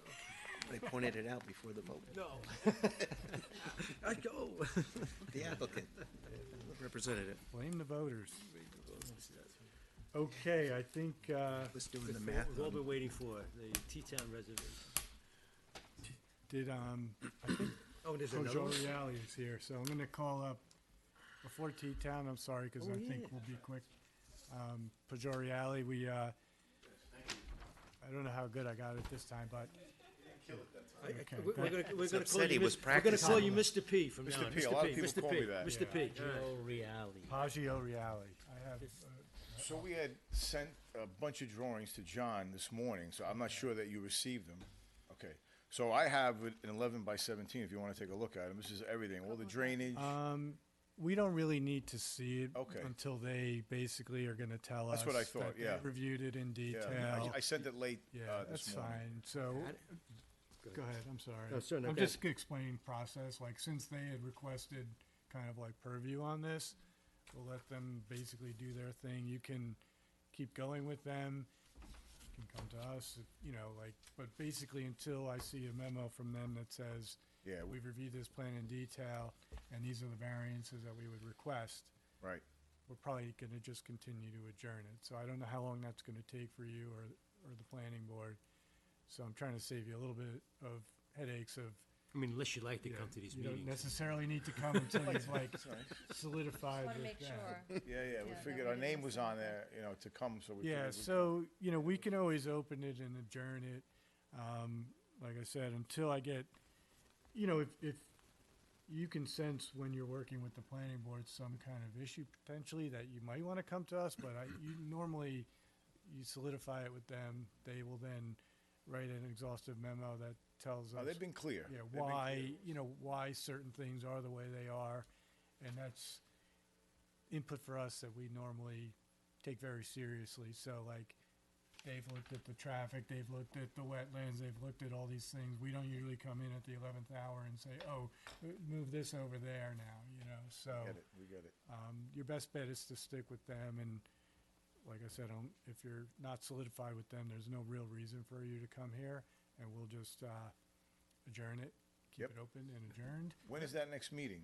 The 27th? I thought their meeting was the 27th, I think but I it's don't. the 20, I'll call you tomorrow with it, so. All right, so maybe by that time, they will have time to review it, because I Yeah. just sent all this, it's Right, quite a bit of so paperwork. ideally, they would look at that Yeah. and then have, you know, I don't know what their next steps would be, but Sure. maybe by next meeting, they'll have something. I saw just the don't planning know. board meeting, you were there, and they gave you quite a laundry list of things. I had You to- incorporated it all? So you- I so did you most got of it, all if that not all already? of it, yeah. Yeah. Well, that's pretty cool. Yeah, you up to DEC and everything? That was a smooth sail for you?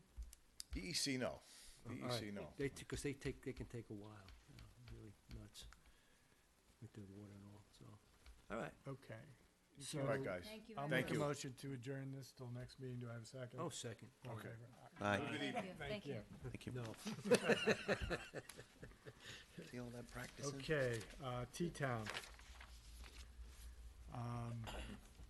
This is an application for an appeal seeking a variance from the town of Yorktown's, chapter 130-2A, subsection 9, which mandates the installation of a sprinkler system in new buildings classified as educational group E. The applicant requests an exemption from the sprinkler system requirement as outlined in the section I just referred to. So can you just state your name for the Sure. record? And My name is Mark Gratz with the firm of DTS Provident, site engineers, here tonight on behalf of the T-Town Reservation Lake Campus Renovation Project. So, we have come to find out that you're also going to the planning board now for their review. And so we're kind of in an automatic adjournment. I don't think I have any planning, I do have a planning memo. It's a memo, yeah. We did, we just received one this evening at about 5 o'clock. I think you may, Okay. it's dated yesterday. So you may- without necessarily reading every single memo, basically, the planning board is requesting some things that you're probably aware of. The optimal location for the dry hydrant, explain how the response vehicles will access the new building, provide a construction detail for the gravel path, and a complete list of all fire prevention, emergency response practices, etc. So what this means is that they're not really in any kind of final review, approval type scenario. And you mentioned that you prefer us not doing too much of a detailed public hearing until they have a chance to do that. Correct. It makes sense anyway. T-Town would like the opportunity to meet with the board and continue to, address any of their comments or Are you concerns. conveying the information, like, I know you worked very closely with the Fire Prevention Bureau, and they gave you a lot of insight, and I said, so is that information being conveyed to the planning board? It was. Is it just in writing, or can they ask the fire prevention officer to actually, because some of these questions would seem to me have already been worked out, and he could actually be explaining it rather than the letter back and forth type of thing? I mean, I'm not quite sure why planning hasn't already asked this information. Correct. And the way we were handling it, we knew by the letter of the appeal that we were going to be seeking, T-Town was going to be seeking, we would have to appear before this board. We also knew that a major issue would be working with the fire department or the Fire Prevention Bureau. So we embarked on that task. Everything that we would submit to the Fire Prevention Bureau, a copy was also sent to the planning department. Okay. And maybe it was bad on our part. We assumed that was being transmitted to the planning board members itself. And in all honesty, I think it was, but in fairness to them, oftentimes they were. Until we did the it was referral, buried they in the. didn't Exactly. Okay, that makes sense. They Now I kind of understand. brought it up onto the radar screen. So, So now that they've, at our request, after meeting with them at the last planning board meeting, when they were in receipt of the referral,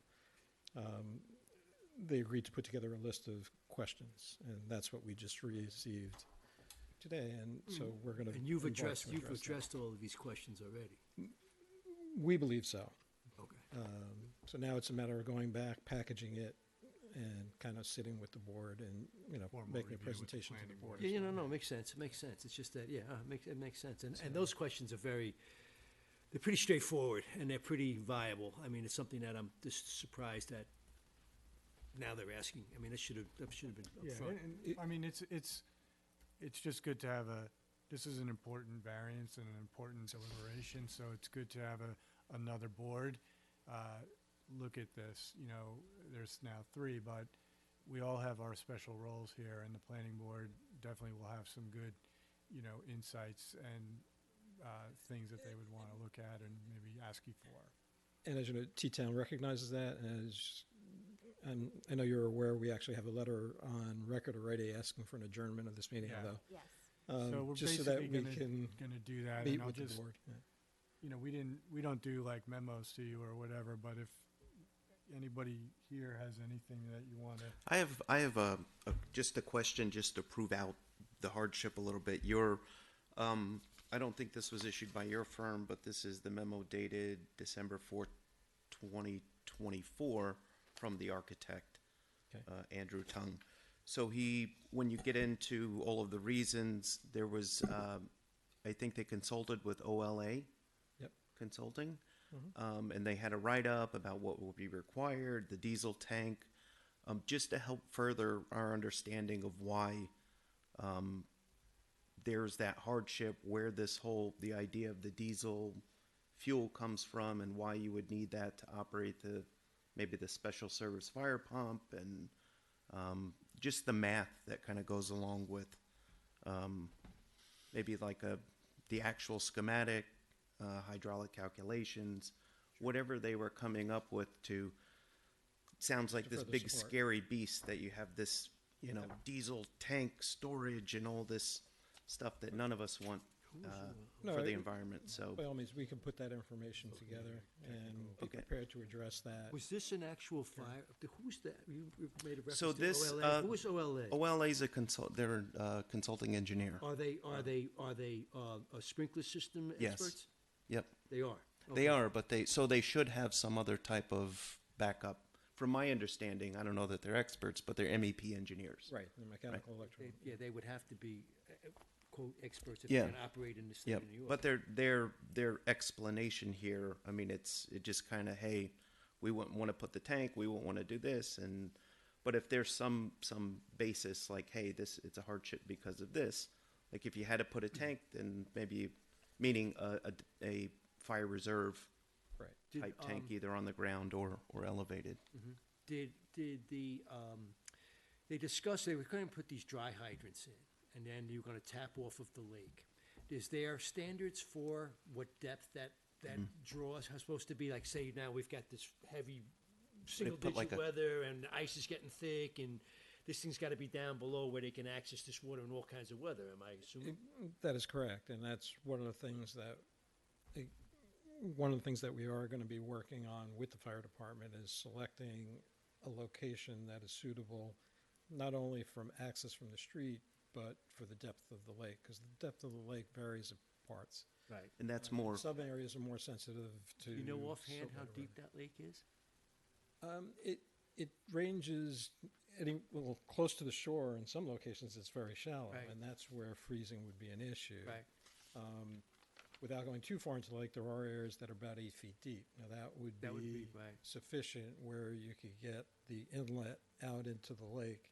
You probably want to be down, and again, this is going to require a little more research, but 3 to 4 feet, where even if you were getting ice formation, you're down in.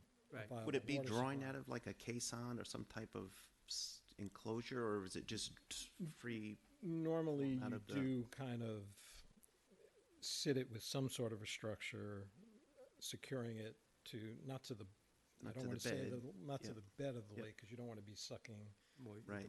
mud or Yeah, or that's, a I'm lake. just curious So- how. But something that'll fix it in its position, so it's not just free. And now, who would be responsible for maintaining that? Is that something you would be required to do, or would the town do an inspection on that? How would you know you don't get an algae growth, or you get Or it's in leaves or state of something readiness. that are laying on and blocking it, and then all of a sudden you go to use it and it's like sucking on a straw and it collapses? You know what I mean, type of thing.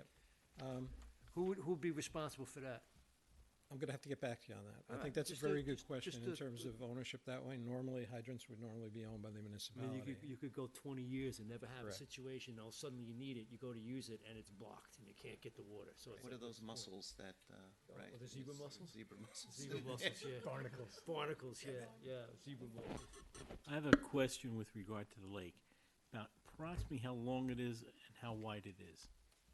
Of the lake offhand? Yes, just roughly. I don't have that for you right now. Yeah, because my concern It's is very the long, yeah. volume of water, because if you start to draw off, even from that outlet, protected as it is, how much water will you be able to draw off? Yeah, no, there's more than enough water in Teatown Lake, but we can come back and give you the actual numbers. on And the that. other thing I Just was to give you going to a ask, rough size. I know we've addressed this building and we've looked at that and we look at this dry pipe system. Are they making arrangements to protect the big structure that's there, the old barn, the existing building? That's the main risk for this property, being it's all wood. Are they going to do anything with that as far as being standpipe system or anything from the outside that they will assist them if they have a fire in a building like that? Again, I got to defer to the architects. Yeah. To that extent. Yeah, just But as again, just it's an a existing curiosity. structure, so. Yeah, I mean, for be subject to tonight, the we're same just thing. not really trying to get into too many things that we will definitely ask probably a little more. These are good, though. Yeah. But just to, I think the main thing that we would consider, other than the memos, is that whether or not the various boards and the technical professionals have done their due diligence to say, this is so onerous and I wouldn't say impossible, but just, the law version is such a bad way of doing things. I'm putting it in Yeah. layman's terms, but, did the professionals, is a diesel tank the only thing that could ever be done and things like that? That's where we're going to go. So that's kind of like, we're just giving you a little heads up to when you do finally come No, back to us. exactly, and I mean, that's the biggest thing now is to ask the questions, address the questions, and if there's something that needs to be tweaked, we tweak it. I'd rather tweak it in here than find out later on that, oh man, we should have done this or we should have done that, and something happens.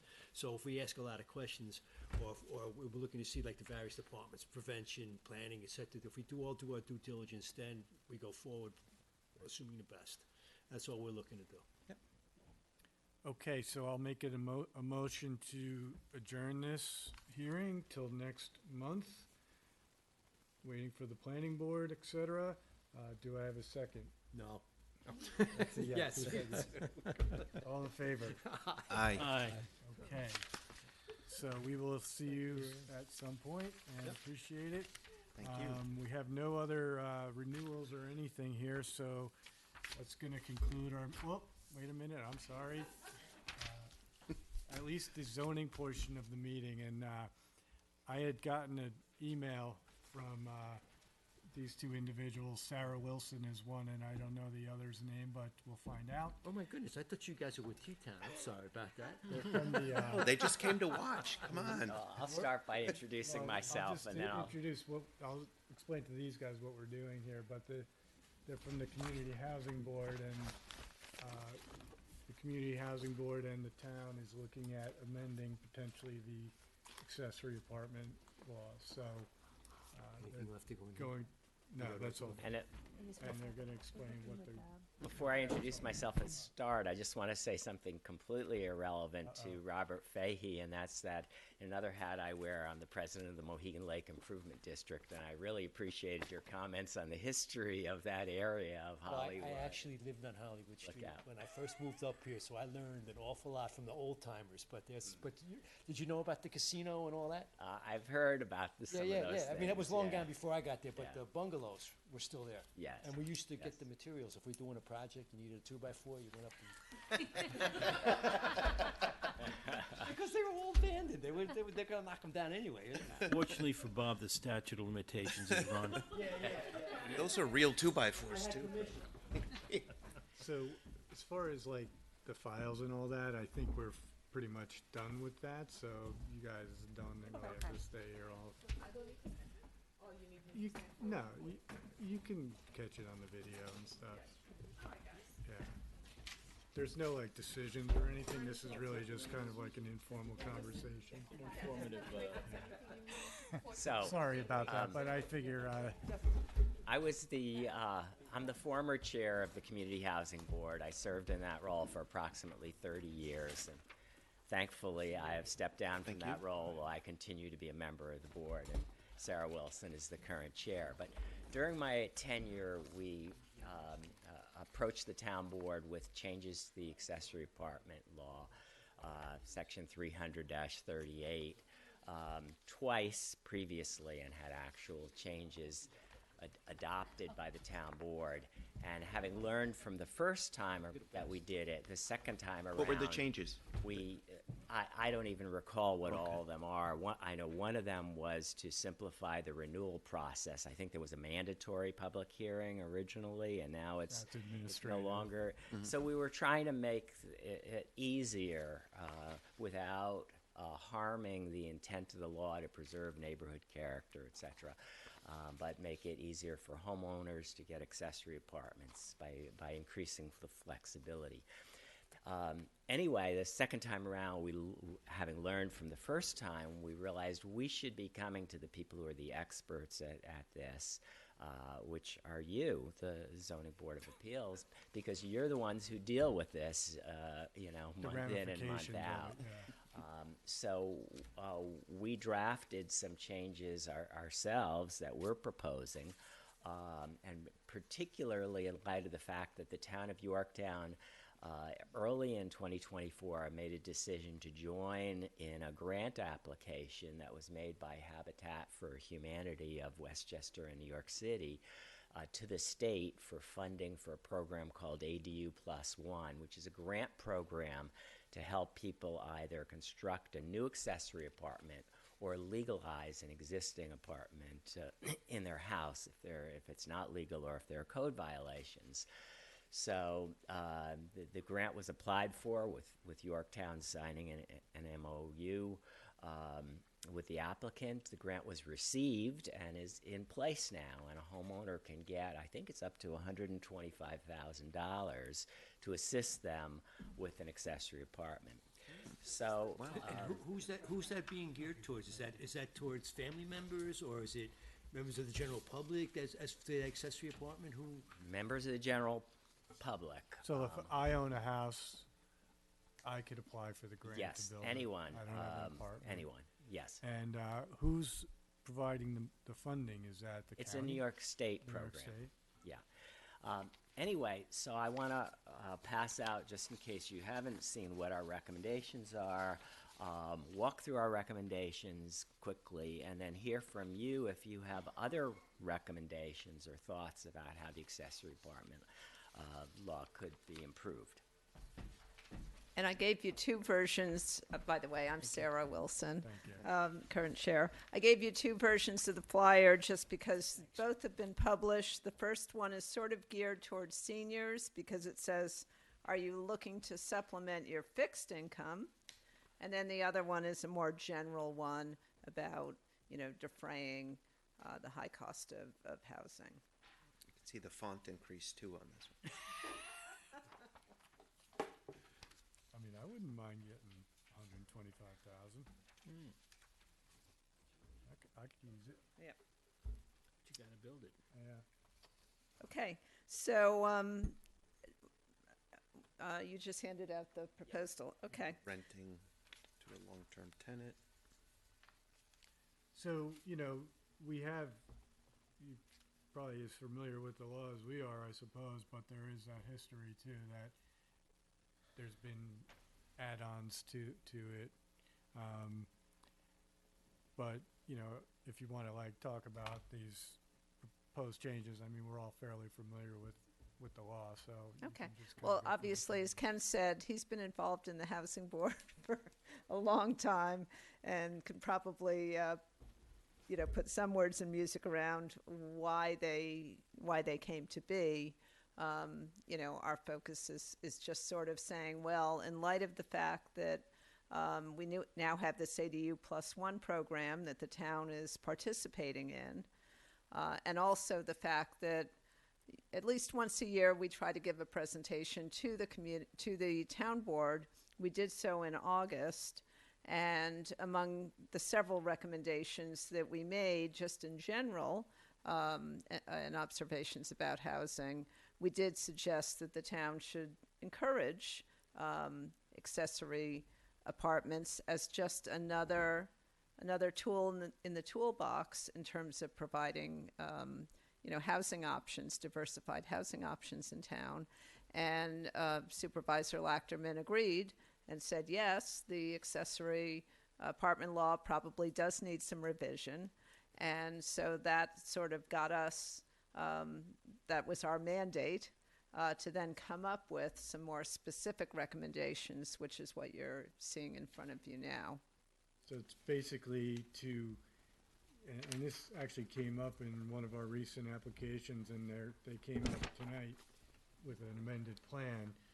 I didn't realize they were in the R120 zone, but they wanted to put an apartment in a separate accessory structure, and their engineer didn't pick up the law, so they drew it up that way. But basically what you're proposing, right now our law says you can have an accessory apartment on the second floor of an accessory structure in R180 or greater.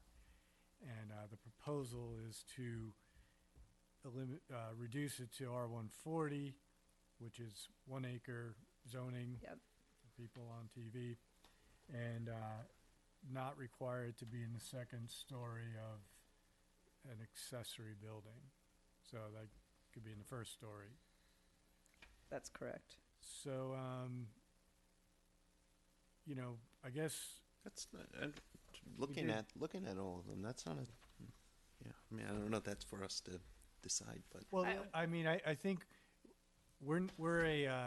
I think we're not really going, it's not proper for us to say, you should do that, you shouldn't do that. Like, that's not really like, Well, but from a technical We're point of supposed to view- be impartial. Yeah, from a- Yeah, but you know, when we present ultimately to the town board and they schedule public hearing and they do a referral to all the boards for comment, your board's probably going to be the most important one for the comments. So Yeah.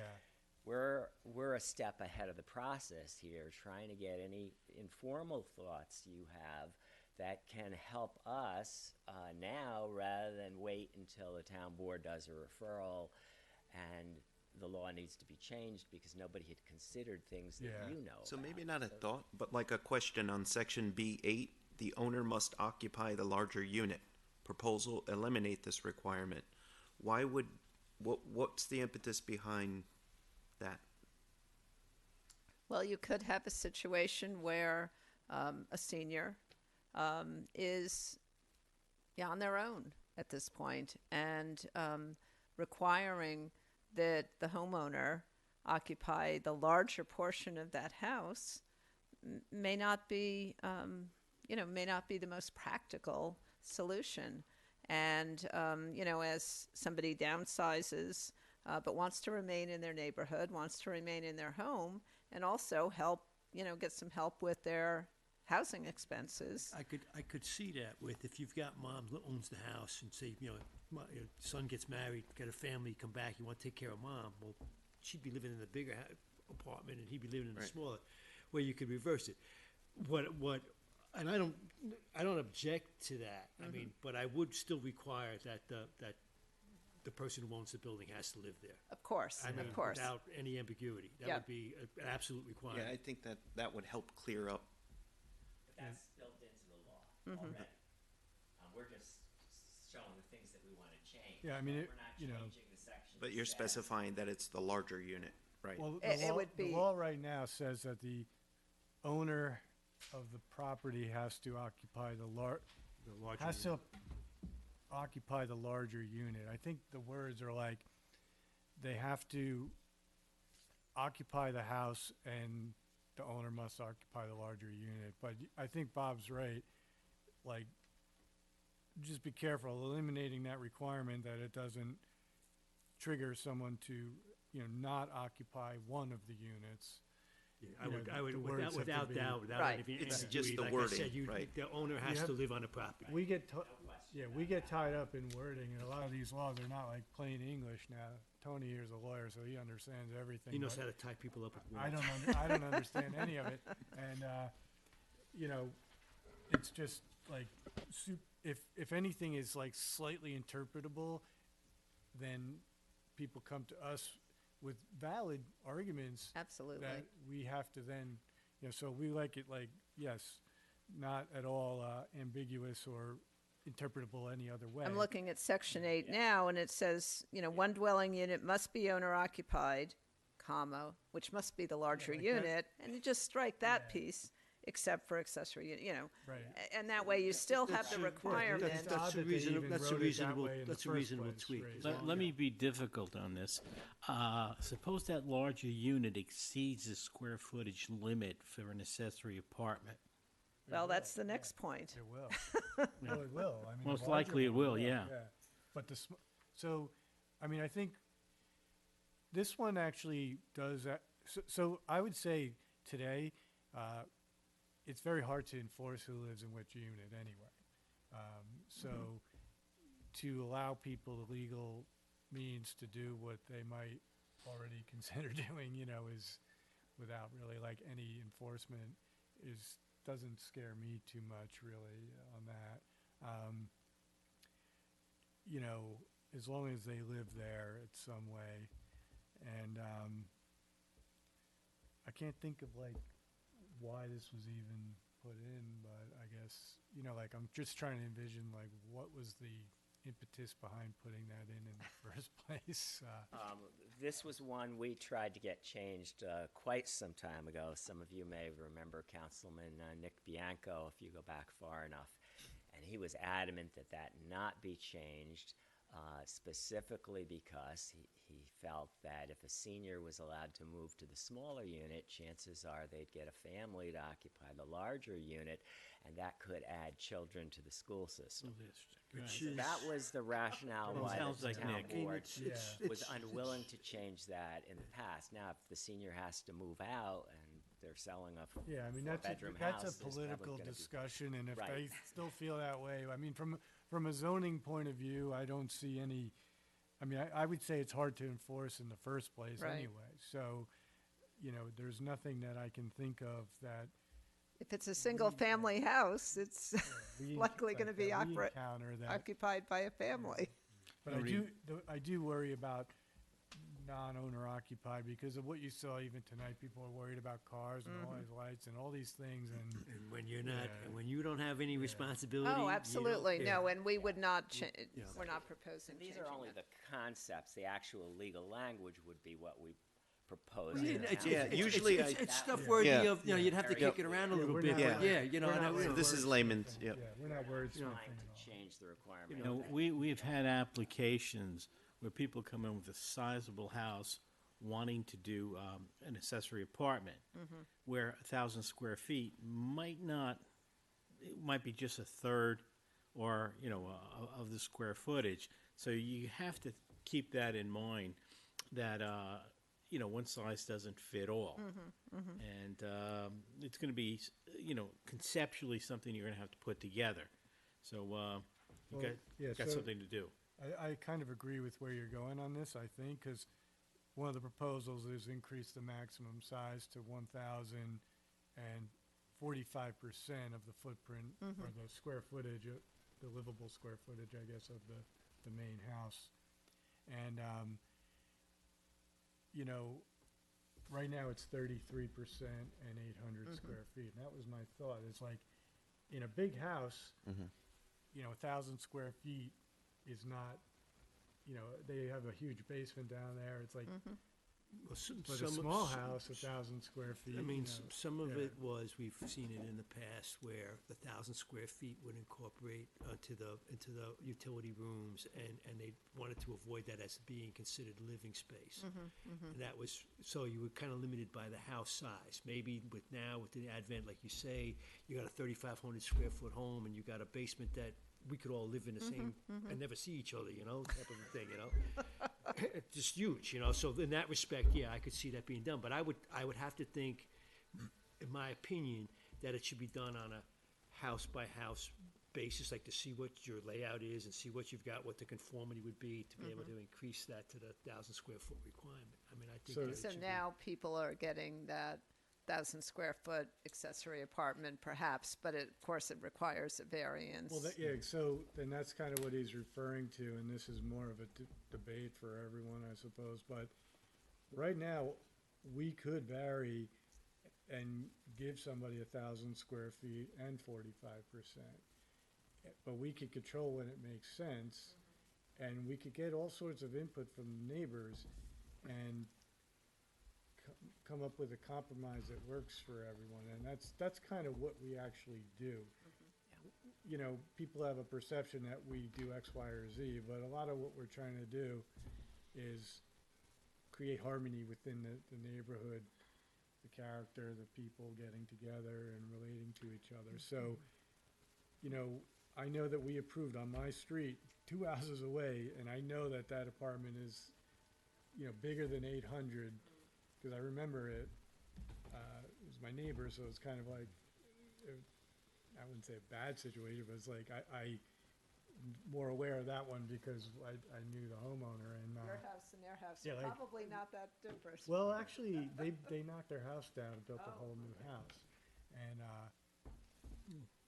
you know, just like what we're talking to, the parents are moving to the accessory, but actually transferring ownership to the second generation. But you know, and it's definitely bigger than 800 square feet. We gave them a variance for it, and we've done that countless times. So what we're trying to do here is sort of change the line at which a variance is required. Yeah, of course. To make what we think is But more practical. what worries me than- about something like Yeah. that is who's gonna come, like, one of the things we look at is substantiality. That's one of the main deliberation factors. So, you know, once it's 45%, someone's gonna come in and say, well, 5% more is 50%. 5%, that's not substantial, you know? And, Wordplay. you know, Do you think we should be considering going from 33 to 40 rather than from 33 I would to definitely 45? Be. You can more- always you go know, small yeah. increments, and, you know, it's like baking a cake, you know, once you put it in, you can't take it out, so, you know, you wanna I mean, maybe the start small. percentage scares me more than the number, is what we're saying, because a big house, it's not a big deal. A small house, it becomes, you know, it's not accessory anymore, it's equal to the main. So in So that does- 3,500 square foot home, the 33% would still work for 1,000 square feet, right? But you So- think 40 would be more sensible? I definitely think, you know, Smaller if, number. again, just from what I've experienced, the more that we can kind of negotiate some of this, the happier the neighbors seem to be. So definitely would not. I would definitely. I'd almost be in favor of 1,000 square feet and 33% still, just for what I'm saying. But that's really more maybe a personal opinion than, you know. But I definitely am afraid of 45 only because it just easily gets the person to 50. They have almost they have a very good argument on substantiality, and then all of a sudden you're 50-50 and it's two-family house, you know. So that's one that I would Yeah. just be careful with. Similarly, you know, you take at section B, number 1, you talk about, we're changing the topic, you know, so we're here tonight, we could be here all night. But it's like, it says, ADUs in detached accessory buildings are allowed only in 2 acres and greater zones, decrease it to 1 acre zone. Now, you know, we have, over the years, we've increased the zoning. You saw it tonight, we went from 1/4 acre zone to, you know, now it's half acre. So you run into that possibility where you if you want to add apartments to an already dense neighborhood, you could have a problem. So you'd have to tweak out what neighborhoods you could identify as to where you could theoretically do a 1 acre apartment that would fit into a neighborhood. If it's already crowded, if it was originally half acre, your density's there, and but the new requirement says 1 acre. You know, you could have a problem in a half acre zone with parking and all that. So that would have to be defined where you would want to do that, you know? Yeah, In and my I opinion. definitely agree with that because there's so many substandard conforming lots, and we had that one tonight, like you're saying. It's like that's in the R120 zone, but none of the houses, they're all 10,000 square feet. So I would just limit that to like an actual size, 40,000 square feet, instead of trying to tie it to zoning because, you know, even if it, whatever size. I mean, you know, but usually, I would make it a number. what it comes down to, would you say no? I mean, maybe you get it on the merit of it, but to do a blanket statement, to go to, allow it in all 1 acre zoning would be, I think, a misinterpretation, would open it up because of what I said. I mean, it's just, there's so many neighborhoods that were originally half acre and they've upgraded to 1 acre. So if you're running into that kind of a problem, it would be a little bit of a problem in the neighborhood to put an extra apartment in there. And we're fine with changing the language, or proposing changing the language from being Yeah, I would go with an zoning explicit like based square to footage meaning of that the lot size must be 40,000 or square feet or greater to have an ADU in a detached accessory Because building. the law does say it has to be a conforming lot, I think, but it's also, then we get into this like pre-existing non-conforming, and then we have to interpret that that's a legal lot, and, you know, all this, and it just, So rather than gets us try to crazy. avoid some of that aspect, because that will create a problem. You know, well, you let it happen over here, but I Yeah. can't have it over here, and then we look like, you know, if we had to play Solomon, you know, and do it. So, and the other thing is, the second story requirement, this one gets a little complicated too. But I think the idea like in plain English was, we have these big properties, 3 acre lots, 4 acre lots, 2 acre lots. They already have a barn on there or a garage. Why can't we let them put a accessory in the second story of the garage that they already have? So there's a little bit of weirdness in that an accessory building's really only supposed to be 15 feet high, and then if we're putting something on the second story, we're telling them that's where it's gotta go. The building's almost automatically more than 15 feet. And sometimes we pick that up and sometimes we don't, you know, it should automatically trigger a variance. But saying that we don't need to worry about the existing building, the existing accessory use and all that, to me means people are gonna go into these 40,000 square foot lots and try to build a brand new structure, and it's gonna be 2 stories, and it's basically gonna be a house. And that's definitely what I would say is contra to the, you know, the intent of the law. Like, it opens the door to somebody just, Yeah, sometimes there's you, no other purpose to the building other than the dwelling. So now they have this, like, quote-unquote, empty first floor that. yeah, you tell them the rules and they figure out how Yeah, to, they yeah. build a little apartment upstairs, but the whole bottom floor just says storage, you know, and it's just actually the apartment. So, Den. you know, yeah, it becomes their den or whatever, and you just worry that you take a 40,000 square foot lot, and now all of a sudden, you're saying 2 houses can go on it, and that's really what I see people. You saw. People are very smart, and they come in and they say, "Oh, look at the way this law is written. Like, don't think of things that I could never think of." And they come to me and I say, "You know what? This person's right. This is legal with the wording of the law." You know, and you know, these smart, crafty people out there. So I can't think of everything, but this is one thing I would think. Just be careful with that, to say.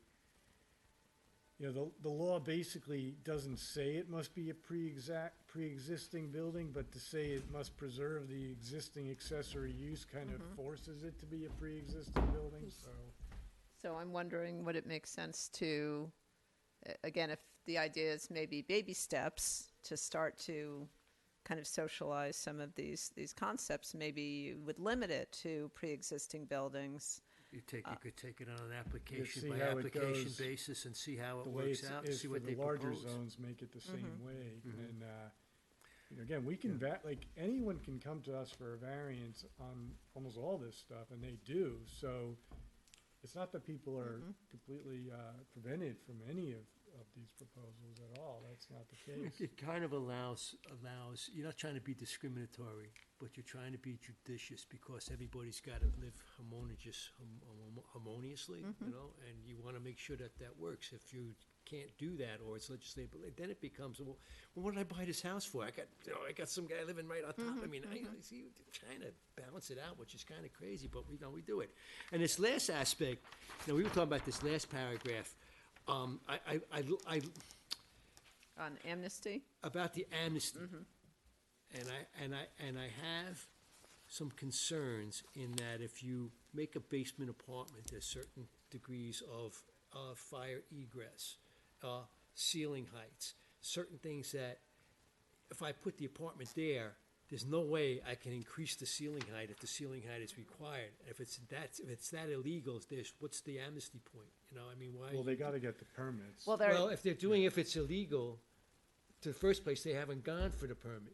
Because Well, if they to had gone get for the the- permit, yeah. they wouldn't have had the approval. Well, the concept here is to try to, To apply for the building permits to even get the Yeah, amnesty. well, yeah, and that's the idea. I mean, you see it in New York City, you see it in Yonkers, where I'm in a place where there's places where at one time they had people living in basements. I mean, my grandmother owned a house that they had basement apartments. Well, over time, the fire department said, no, you can't. There's no secondary means of egress. The windows are too small, all that type of thing. And so the apartments were there. They were just vacant. They could never use them again. They weren't allowed to. It was illegal. So you went down that road. So I mean, I think that's the idea. I mean, I understand what you want to do. If the house is normal and it's a regular walk-in, you got 8-foot ceiling, and you got that kind of access, and they make an apartment, I could see them applying for an amnesty if they jump the gun, maybe, or that type of thing, and I'm not making the people move out. But I think from a fire safety perspective, from a life safety perspective, you got to be really cautious about how you would grant that kind of an amnesty. absolutely. The amnesty has nothing to do with waiving any requirements. All their requirements stay the same. The whole idea of the amnesty is for the town to publicize it and trying to get in any units that are out there that are illegal, that are existing. and get them to be inspected and permitted. Yeah, I think there might be some qualified to be liability with And that with too. this ADU plus program, that would They could get provide money. funding for that The homeowner. 125,000 gig, yeah, from Habitat, right? So they could actually get the money. to- Exactly, to so if you've got a non-conforming unit now, that's in the shadows, no permits. What's the ceiling height? You But know, is who it knows what the occupied at that electrical point? is. I don't know Is that, it you seven, know, seven you can foot or just say 7.5 feet? 7.6. Seven, is it 7 foot? 7.6. So, Legal height. well, you can get exemptions from New York State.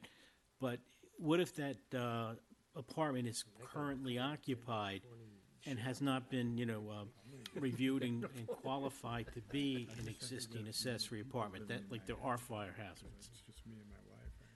So I think if a homeowner comes forward with that illegal apartment, we want to know about it so that we can address safety issues. We want to provide them a path that they can hopefully, assuming it's possible. Yeah, but you're giving them That a they year to can- walk That's that the- path. Here's the That's lawyer. the crux, But if to make they- sure it's possible. There's If they don't liability. qualify, all the penalties of the existing law of having an accessory apartment without a permit So, apply. so let me ask Now you in the all town honesty. knows about it, and will have to. So let me ask you in act all on it. honesty. It would expedite them coming was you- forward in the event that they were actually told that they can no longer use it as an accessory apartment, and the occupant would have to leave, and then they can start the process.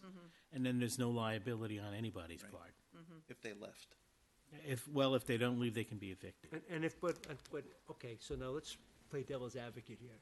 If I did have an illegal apartment, and I knew it was not right, but I'm renting a room out in the basement, would I come forward and say, I got this, or would I continue to operate and hope I fly under the radar? Nobody knows about it right now, so why should I come forward and look for some kind of amnesty when I don't If you have could to? get money for it. Well, I mean, all right, yeah, all right, so I'm thinking this out, as I Right, was no, saying.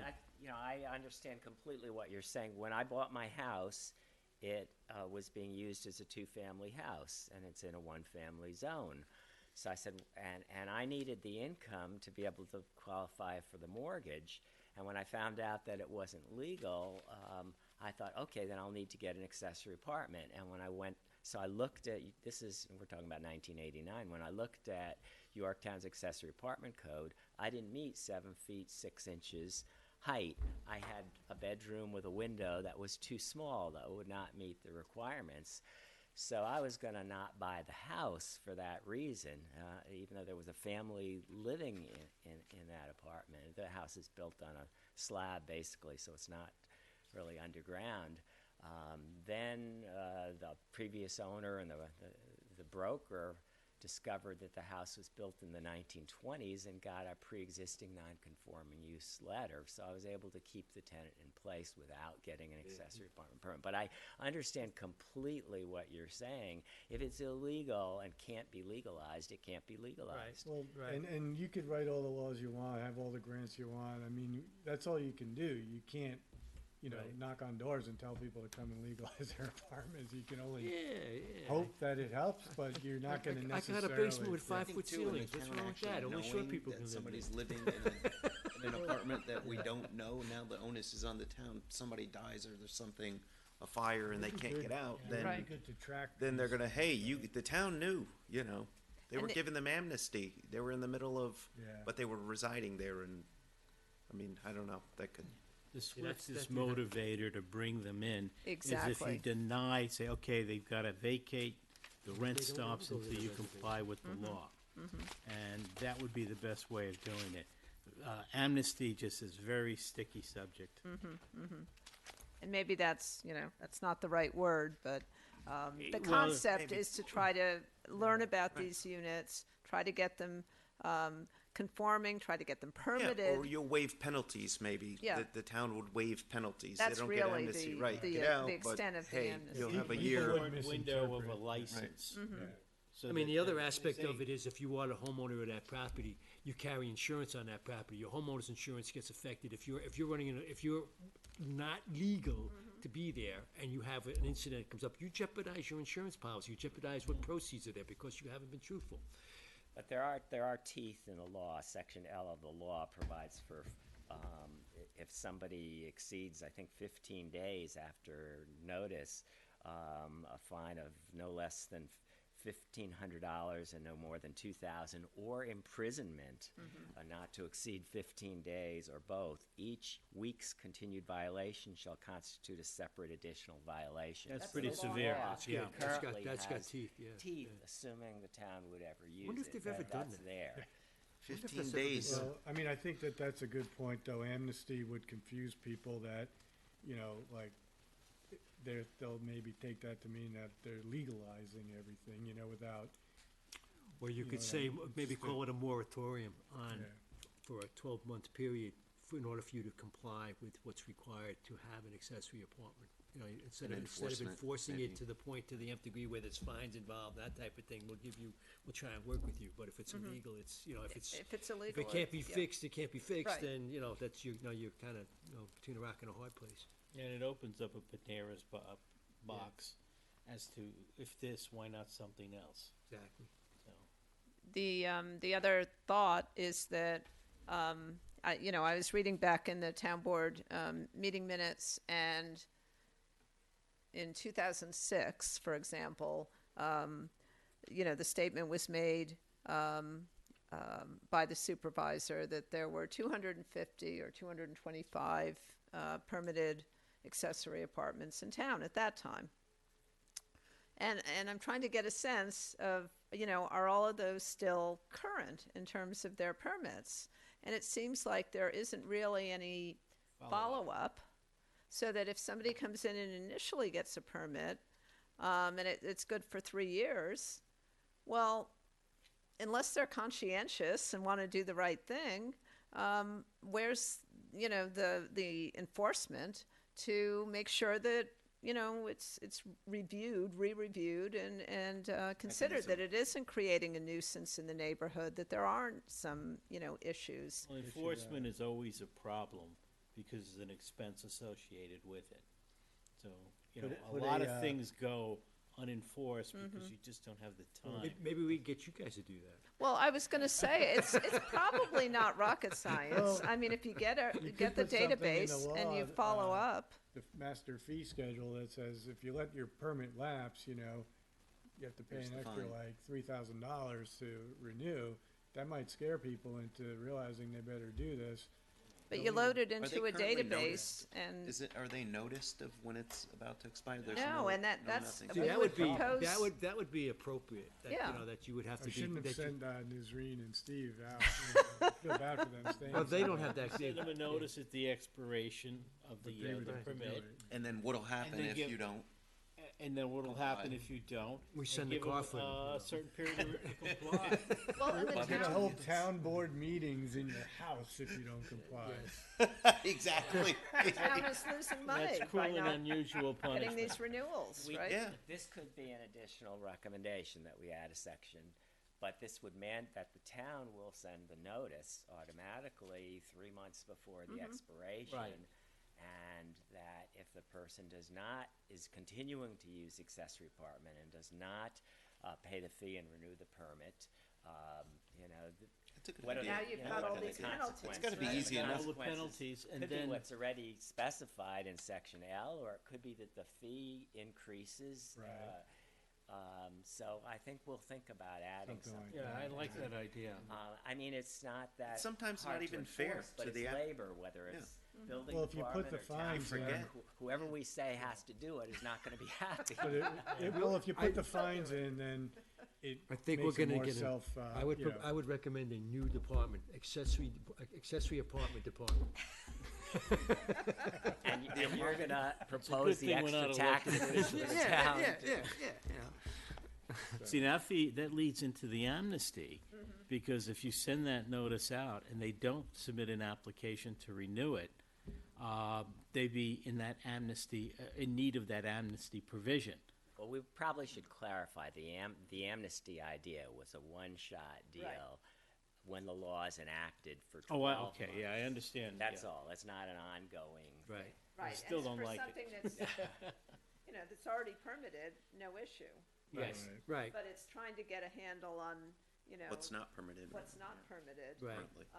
And get it legal. if it can be legalized. That's Sure. basically address what the they did safety concerns. originally. They tried to allow Well, anything that was there to be legalized. What's the under vehicle law. for Habitat for Humanity? Okay, so you got this 125,000 available to you. Mm-hmm. How do they give you that money? How do you qualify for that? What do you have to do? Is it a They do grant certain, or? they do certain publicity, and then a homeowner has to apply to them, or I think the Housing Action Council Right. In West, they're based in Tarrytown, is doing some of the pre-screening of the homeowners for that. So Do if you know I, people that so have if I gotten it? have an apartment that needs some upgrading, and I need some money to make that viable, I would go through, apply for this grant, and they would send out independent inspectors to do that? Or do they work in conjunction with the building department to define what would have to be done to bring that up to snuff? So they, Who would define what needs to be done? yeah, they meet with the homeowner, and they have built in as part of their grant some staffing that work with the town to determine the requirements to make sure it's feasible before they ever go further And it down would the be, road. and it would be compliant with the town, with normal building code, building practice, type of thing? Yes, yes. Okay, okay. It's hopefully not like they're doing in Millwood. I don't know what the heck's going on there. That Habitat for Humanity took over a house right before Oh, Rock. that's a different Yeah, program. this isn't Yeah, anything to do with okay. them owning anything. This I don't, is, my gosh, that thing's going on 5 years. Is there, would there be a coordination, like with the build, if Habitat for Humanity is gonna give these people money to bring the department up to speed and everything, are they in communication with the building department as well? To let them know what they're doing with? Yes. Okay, so that. Because this program is to, bring it up to code. Right. Or if it's a new unit, to make sure that it's built and constructed according to code. Right. So, And so who would have the final sign off on that? The regular building department, like for a regular CO? yeah, they'd have to get permits and a CO. Yeah, it's if not they're like, doing- it's not like Habitat for Humanity says, yeah, okay, yeah, they did everything, and they sign, no, okay. And then, are the monies that are spent, are they give it to them upfront, or is it upon completion of the project and a CO that they get their monies? How does that allocation work? I have to believe that every element is gonna be as it's signed off. right? Like a That- third, a third, and a third like type a of thing? milestone Yeah. type thing, right? Okay, If okay. it's, They're basically doing construction management. Okay, So you have your plans, you have, sorry. Do like a bank walk, Yeah, walk they're- like the bank would Yes, on a loan. they're like, not hey, writing okay, the homeowner a check, you're- here's you're 125,000. 25% complete. Right. come on, Please build we'll the sign up apartment, for yeah. that. Please build the Yeah. apartment. Now, there are income Oh, there are okay. income requirements in that, if you're a millionaire, they're not gonna give you, more money You're out, to Bob. I develop your. can't You're add done. on to my penthouse? Done for you. I mean, my helipad If has you to had be- 6 I people in wanna- the I wanna- house, I it's wanna put a cottage next to the 181,000. Do you helipad. count the people living in the illegal apartment in the six? I don't know. Okay. So if you think of any other things, Yeah, we'll get in touch. I think we covered a lot Yeah, here tonight. same with and you, if you come up with some yeah. other things that you were thinking You can about. always by all contact means, Is this how you're gonna present it? You're gonna present it in this no, form? Yeah, we'll okay. probably have a summary similar to that, but Okay. we'll present it almost already in a local law format. Yeah, that's, Like a cause red I, line. Where we have so I do, exactly, perfect, cause I do some code revision and it's usually presented and here's the existing code, here's the Yeah. proposed, it's Have- redlined Exact and, wording. you know, Yes. tweak a word in between or instead of just Have straight any statement. other towns Good. already responded to you? Have you seen anything that was a change of language or more amenable to like what you're asking tonight? Well, let me say, we've also, as a board, we came up with this ourselves, but then we asked, it's Tiffany Zazula, who's, I think, is she the director of the Pace Land Use Law Right. Center? She was used as a consultant by Habitat for this grant application. So we contacted her and said, from your experience, because they've already been looking at Yorktown's code and getting applications and pre-screening them, are there any changes that you would suggest? And she looked at what we were suggesting and she said, yeah, the square footage and the percent of the house has already caused us to rule out some applications we've gotten. So she basically confirmed what we were doing. She had some other suggestions. I don't I don't recall them Right. off the top of my head. That I said Are they're any- not are going any- to be. are any other- They're are not going to any- work here in Yorktown. Are any other They'll- municipalities already doing this? Like, say, like Croton, or, you know, I mean, is there other, have anybody else adopted any of the changes, or are their codes different than what ours are? Yeah, Like, Yes, these are yes. specific. they're specific here, but. These are specific to Yorktown. You know, other municipalities may already have things that are consistent with this. We haven't researched I mean, that, but have we been found to be, are we odd in that it's the rare, this is, other municipalities don't have what we have?